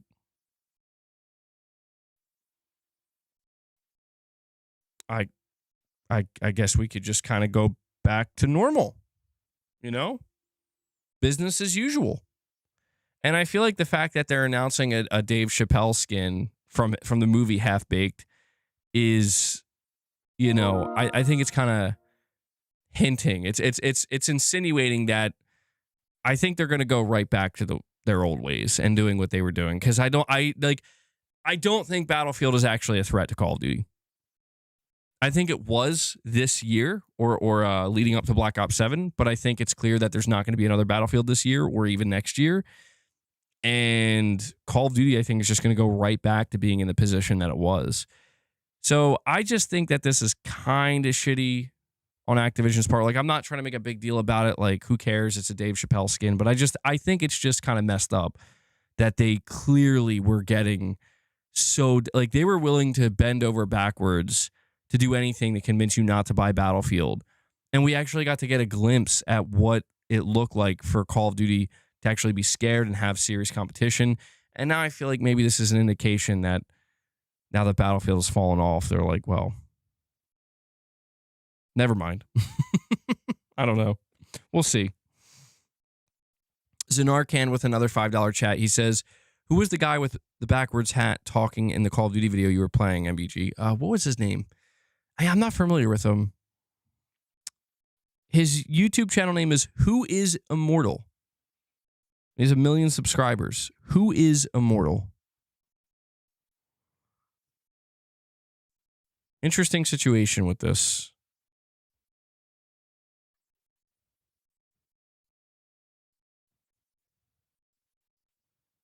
Oh, I'm trying to see what else. Realize that the mainstream video game media and social content at the same time, definitely not the craziest thing we've seen, but ultimately it's gonna get attention. And I think T-Dog puts this really well. He posted earlier today saying, okay, in all seriousness, does Call of Duty not realize that the mainstream video game media and social media outlets are going to cover this new Dave Chappelle skin? It's going to make the game look horrible, even if they've done a good job with content, and the community sentiment towards COD will now be again, wow, they don't listen at all and they're lying to us again, further digging us into a larger hole. Yep. You're absolutely right. That's exactly what I'm saying. That's exactly what people are saying. He called it. That's funny. Well, you know, I gotta say, I am curious to see how Activision and Microsoft handle Call of Duty this year. I'm sure some of you know, like, I've always talked to you guys about how I've been a long time Call of Duty player. They've lost me many years, though. There's just been Call of Duties where and honestly, I feel further away from Call of Duty than I ever have. But when they brought out Black Ops 6, Black Ops 6 really caught my attention. I've always liked the Black Ops games. I enjoyed Black Ops 6.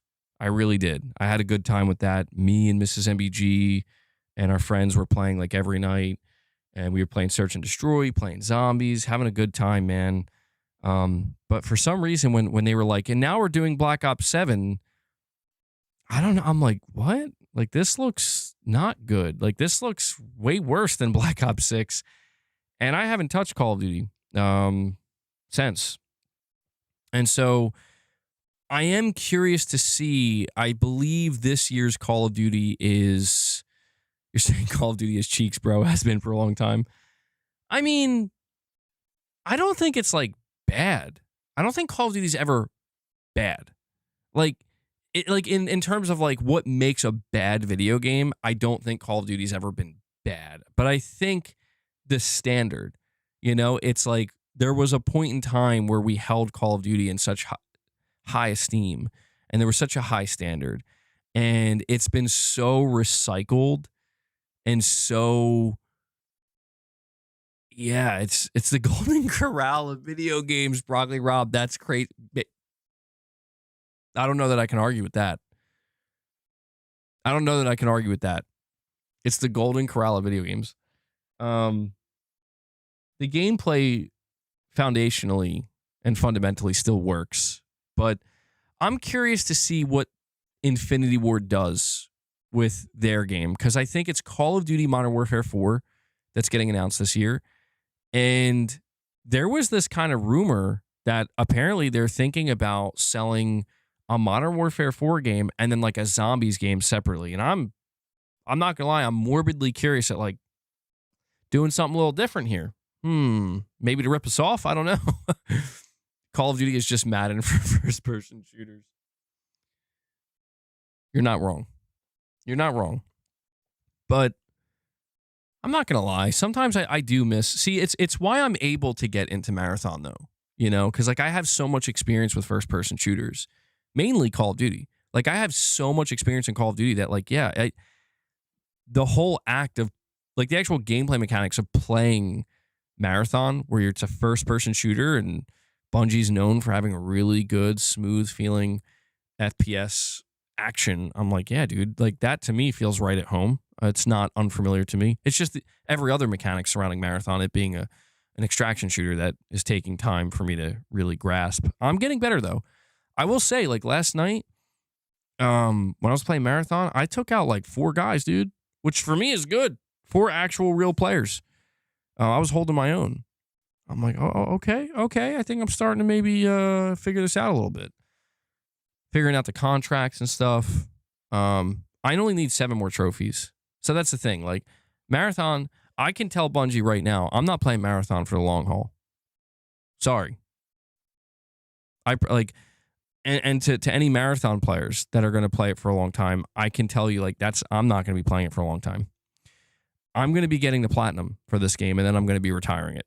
But it's not bad. Like, I don't know, man. If Bungie comes out in the future with Destiny 3 and they're like, we're starting over, like we're starting fresh, I'd give it a shot. I'd at least try it. If Bungie came out and said, we're just making a new IP, it's a first-person shooter, it's going to have single player and multiplayer, I'd be like, okay, I'll try it. Have you played the Cryo Archive map? Shit is almost too intense. Feels like I need a cigarette afterward. And I don't even smoke. No, I'm purposely avoiding that. Like, I'm not looking for that. I'm also still pretty new at the game. Yeah, whatever is going on with the Cryo Archive, I'm good, bro. Like, I hear people talk about that, and it's exactly what you're describing, Broccoli Rob. I'm like, that's too much for me. But I'll be interested to see. Like, truthfully, this year's going to be really fascinating for me with Call of Duty because there's so many games coming out, dude, including GTA 6. Like, I don't know when GTA Online 2 is launching, but, like, I'd rather play GTA Online 2 than Call of Duty. You know? Like, if I had to choose between the two, I'm playing GTA Online 2. Yeah, I don't know. This year's looking crazy, man. But I'm curious to see if Call of Duty still struggles as much as they did with Black Ops 7 when MW4 is announced, because I think they're going to go right back to where they were. And I think they know that. I think they're going to be fine. I think Battlefield was a fluke. I know that sounds crazy, but I think Battlefield was like all hype, and I don't want to say no substance. There was substance there. Like, it was all hype. It was great for a little bit, but it had no staying power. I don't think Battlefield has any staying power, bro. Yeah, it feels like kind of dead. It's weird. It's so weird because the hype for it was like, you know what I think it was? Is I think so many people were down on Black Ops 7, so many Call of Duty players, that they were hoping Battlefield would fill that void. And then I think they kind of realized slowly that this isn't Call of Duty. This is Battlefield, you know? The question is, how many people bought Battlefield and not Black Ops 7, but ended up going to Black Ops 7 anyway? All right, guys. So, guys, we're going to do like a last call here. All right? We covered a lot of topics today. I'm going on to close to another 4-hour stream here today. I don't want to burn myself out too quick. I can tell my throat's getting real, it's getting real dry and raspy here. So we'll do a last call. I'll hang out with you guys for like another 3 to 5 minutes. And if you want to drop any more support before we wrap up, now is the time to do it. If you want to drop any more super chats, any more direct donations, memberships, we made out good today. So, I'm not hurting for them or anything. You guys really showed up today, and I really appreciate that. But I just want to give everybody a warning because, yesterday I accidentally missed Raven's super chat, and I felt really bad. But I was able to catch it early in the stream. So, in the meantime, while we count down these last 5 or so minutes, I'm going to go see if there's anything else to cover or anything that came out today while I was streaming. I'll read this really quick. During a recent GDC 2026 interview with NC America's CEO, we couldn't pass up the opportunity to inquire about the state of Horizon Steel Frontiers, the MMORPG set in the post-apocalyptic franchise created by Guerrilla. It says here, with the project now official and it seemingly well received at first, we asked the CEO for an update and whether she would comment on the likelihood of a PlayStation 5 port. The game is currently confirmed for PC and mobile only. The executive revealed that Horizon Steel Frontiers is being developed in close collaboration with original IP creator Guerrilla, and so far it's looking really good. Quote, development is going very well. The team is working closely with Guerrilla Games and Sony Interactive Entertainment, and the game is looking genuinely amazing. A beautiful, stunning world where humanity, nature, and technology all collide. The developers have built something I think will be a great MMO experience. The only thing they've said about bringing it to PS5 is, quote, that would be really cool. We would need to talk to Sony. Bring it to PS5, please. Please. Like, come on, man. How are they not going to bring it to PS5?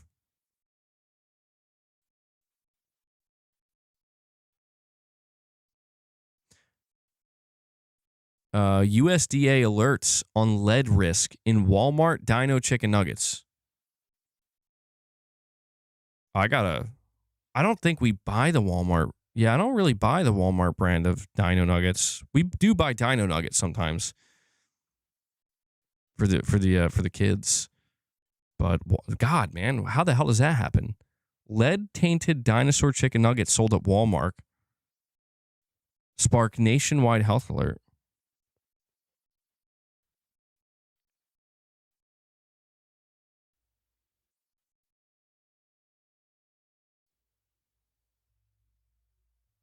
I'm gonna have to. Yeah, I'm gonna just have to let Mrs. MBG know. She probably already knows, but just in case, don't buy those Walmart Dino nuggets, bro. Holy shit, that's crazy. I really wonder how stuff like that happens.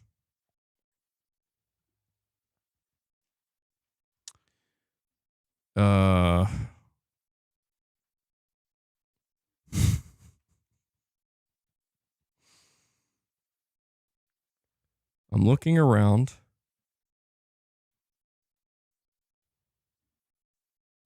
Interesting. I want to point this out. Zubitech seems to have covered this. No, I have multiple children's in Arcan. I got 8 kids, bro. I got 8 kids.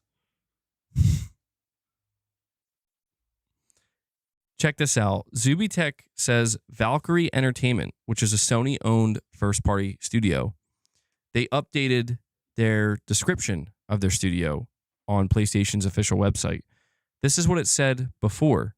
Quote, a well-respected studio known for producing high-quality work on a range of platforms from console to PC, end quote. The new description reads, quote, providing top-tier code development expertise to several of PlayStation Studios' most iconic and award-winning franchises, including Astro Bot, Helldivers 2, and God of War, end quote. Bro, they removed PC. They removed PC. He's got like 7 kids. That's why he needs more members. Exactly, bro. I'm proud of you. Good job. Yo, they straight up removed any mention of PC from Valkyrie Entertainment. Blue Point Games has been removed. Team LFG has been added. Headquartered in Bellevue, Washington, Team LFG is driven by a mission to create games where players can find friendship, community, and belonging. For Christ's sake, what the hell kind of description is that? What in the fuck is Sony doing? What kind of description is that for your studio, bro? Your new studio. We want you to feel like you belong. Friendship.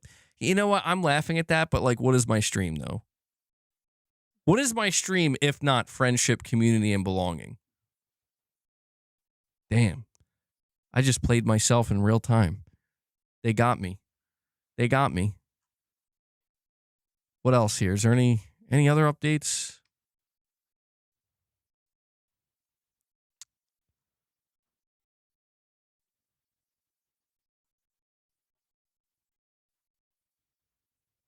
I don't want to read like too much into it, but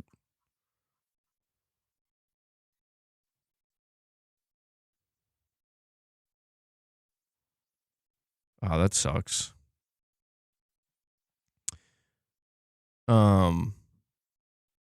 Ben Studio's new description says, creators of the thrilling open world action adventure Days Gone, set in a dynamic and dangerous post-pandemic America.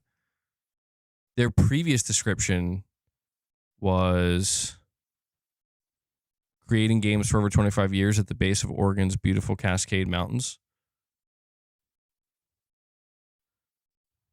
Fire Sprite's description, based in Liverpool, UK. Fire Sprite creates experiences such as Horizon Call of the Mountain for PSVR 2. I feel like that's got to be getting updated soon. All right. Guys, that's going to wrap it up. Thank you all so much for hanging out with me today. I don't know. Should I just let it go for another 4 minutes to the 4 hour mark? I just realized we got 4. All right. I'll let it go 4 minutes. This is it. The true last call. We're wrapping it up in 4 minutes. So make your peace with this stream today. Yeah. I mean, when I see it's that close, it's like, why not? Let me see. MBG is going for a football team, 11 kids. So MBG Junior, then 3 kids, probably triplets. Triplets, bro, yeah. Nah, honestly, if I told, there's something about me that if I told you regarding like, it's just like, it's a little secret I have. It's not like bad. It's not bad, but people would be shocked. They'd be like, bro, what? Like, that's crazy. And one day, I don't know. One day I'll tell you guys. It's not serious. Well, I mean, it is. How do I describe this? It's something about my life and my past that, you know, I think people would find genuinely surprising. You know the secret, Ray? Do you? And one day I'll share it. I just like I like the idea of being able to surprise people one day with it. Again, it's nothing crazy, but some people might think it's crazy. Secret, interesting, something to look forward to, indeed. Ray says, I know, but I'll never tell. Maybe you do know. MBG is web toes.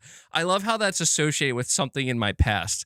Like, yeah, guys, something happened, and my toes just were never the same after. You were a mechanic? No. It's just like, it's something that, you know, once people learn it about me, I don't know if it would define me more so. Like, people would, I don't know. I'm not sure how much people would care, but like, it's just one of these things where it's like, wow, that's surprising. Like, that's uncommon. That's pretty damn uncommon. And I don't know. I'm sure somebody could guess it, but even if you do, I'm not going to tell you. Twin brother? Oh, that would be funny. Yeah, guys, I have something to tell you. Did you ever see the movie The Prestige? Yeah. Remember Christian Bale? Basically, that's what's going on my channel. Why do you think there's different versions of MBG? Why does he seem so crazy one day and the next day he's so chill? It's twins, bro. There's actually 2 people running this channel.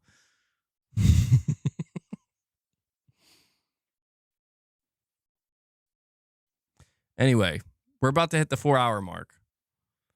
You're not getting Starfield on PS5. Guys, I have to ask you, weren't you a failed bodybuilder? Yeah, that was it. I don't know why that's so funny. Like, that's my big secret, guys. I was a failed bodybuilder. I didn't want to share this with you guys. No, that's not the secret. That's so funny though. I never actually crossed the threshold into true bodybuilding of like, I'm on the juice. I'm wearing the Speedo. I'm on stage, tanned up, oiled up. I never went there. I thought about it, though. I was close. I do want to ask you guys before I go. Well, Dwayne, you're saying, should I get Starfield on PS5? And what's the next games out this month? Pragmata, Saros, anything else I missed? You might want to look in the Mouse, PI for Hire. You really enjoyed Project Hail Mary in IMAX on Monday, followed by a screening of The Animatrix in the evening. Nice, dude. Yeah, I heard it was really good. MBG bit by a radioactive frog and has web toes. Interesting. MBG has 3 African children. And Mrs. MBG adopted. No, it's not that. No, it's just something that it's like trivia about a person. Like learning something about a person where it's like, wow, that's really interesting. At least I think it is. It might be the most interesting. Yeah, I mean, I have to say, the thing that I'm not telling you guys is the most interesting thing about my life. Like, objectively. I don't know if interesting is the right word. Interesting might not be the right word, because that implies that, like, it's the most defining thing in my life because of the nature of it. And, yeah, that's the word, defining. And one day you guys will know. One day. And I don't want to, I'm like, that's the thing. I hate talking. I should have said anything because I think I build it up to be like, people are going to, oh my God, like MBG is a fucking, like I used to be a CIA agent. Like, no, nothing like that. It's just something from my youth. All right. Oh, yeah. I wanted to ask you guys one last question before I go. So I don't know if Microsoft's going to give me a copy of Starfield for PS5. They might. They just offered me a copy. They offered me South at Midnight, which I'm good on that. I'm not playing that. And I'm just wondering. MBG has a wooden leg with real toenails. Bro, what? I'm a clone. No. Should I try, like, should I do a stream is what I'm trying to ask. Like, if they were to be like, here's a copy of Starfield for PS5, should I do a stream? Probably not, right? I don't know. You know what? Scratch that. Forget I asked. I'm not streaming Starfield. I ain't barking up that. Fuck no, bro. No. You know what? I'm not asking. I'm telling you, I ain't doing it. Because you know what? You already know. What am I asking for by doing that? I'm only asking for one thing. Lots of money. No, I'm just kidding. Well, I mean, sure, but Easy Tone with a $10 super chat. Oh, we got another $10 super chat before we wrap it up. Did you watch the clip of The Last of Us Online director describing what happened? Okami13 has the video on Elon's app. YouTube blocks me from typing, LOL. And it's interesting to hear it direct. Easy Tone. Here's what I'm going to tell you. Come back to the stream in like an hour or two once it's finished. Because when the timestamps are up, I actually had a whole section where I crashed out about The Last of Us Online. And we listened to that clip, and I had a lot to say about it. So I'm not going to repeat it now because I talked about it so much. But yeah, definitely come back. It should be in the timestamps. I had a lot to say. I think you'll appreciate it. Clark, you good? Clark's like running around. All right. MBG, it's crazy. One of the short movies, they had flying cars, and looks like it's in the real world future in 2026. They made unmanned cars that drive by themselves. Next, it'll be flying cars. Yeah. I mean, dude, flying cars, bro. What's that going to be like? You know? All right. Yeah, I don't know if I don't know, man. I have to think about that. If I get offered a code for Starfield, I feel like it's easy content to just force myself to try to play it for like an hour or two. But I may still pass on it because it is one of those things where it's like I do feel the need to keep the same energy. Where I'll be honest, I would only do it for the audience, where it's like my hope is people will show up and make this worth my time. Because, and that's the thing too, like I don't know if it's just going to be entertaining for the sake that it's like, bro, MBG's trying to play Starfield. What are we doing here? And I just feel like it looks bad, you know, because if you want to know how I really feel about Starfield, dude, I could not care. Like, you can't make me care about this game. And I just don't know if that's the healthiest approach to go into streaming a game. You know what I mean? Where I feel like I'm just going to want to shit on it and people are just going to want to make fun of it. And I'm like, I'm not trying to hurt Bethesda, you know? Like, I'm not trying to be a hater like that. Exactly. That'll be the chat. I'll think about it. Who knows? They might not send me a code. I did make it pretty clear that I'm not interested. So honestly, bro, you know, I just, you know what I wish was coming out instead of Starfield? I wish Forza Horizon 6 was coming out right now instead of Starfield, because I actually really want to play that. But it's coming out for Xbox in May, but I'm not going to play. Knowing it's coming to PS5, I'm just going to wait. All right, guys, I'm just rambling now. That's it. Please enjoy the rest of your day, evening, or night, guys. I want to extend a very big thank you for tuning in and hanging out with me today. Another successful episode of Press X Podcast. I want to make sure to give a big shout out to all the support you guys have shown for the stream today. We hit 35 members. Thank you so much for that. A lot of super chats, some direct donations. We're totally fan funded. I can only do what I do because you make it possible. And we have another super chat at the end here from Cheese and Chainsaws, and he says, that's exactly how Housemarque games make me feel. Really? I mean, I can understand that. I totally get it. Like, when I played Returnal and when I look at Saros, I totally get that. Like, their games are not for everybody. And yeah, even if you were to force yourself to play it, if you're not feeling it, you're just not feeling it. So I can respect that. Absolutely. Saros, though, I am excited for, honestly. I am. I'm really curious to see how that game stacks up against Returnal. Have you seen that car that has a propeller on the back and retractable wings? Actual flying car and can be bought? Still, as far as I have not seen that. No. Guys, I have to give one more shout out. Listen, we still have 120 people here. Really quick. Guys, don't leave until you hit that like button. Hit that like button. We need 15 more likes.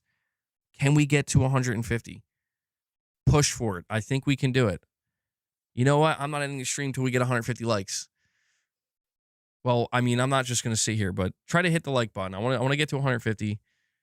I'm trying to appease the YouTube algorithm. I want to make sure to give a shout out to Devil Shooter, though. Devil Shooter does the timestamps for the streams. If you guys see him in the comments with the timestamps, show him some thanks. Give him some love. I know he appreciates it. A lot of people rely on that. Devil Shooter, thank you for what you do, man. All right, we got 2 more likes. I'll take it. Oh, no, we got more than that. We need 9 more. 9 more likes. Hit that like button, guys. All right, I put a video out earlier. You can go check it out. It's a news video. We will be back here tomorrow. I'll have another news video out, and we'll have another Press X podcast episode. Same time, same place, 12 p.m. Eastern. So I hope to see you there. And enjoy the rest of your day. Guys, I will catch you in the next one. Until then, take care, everyone.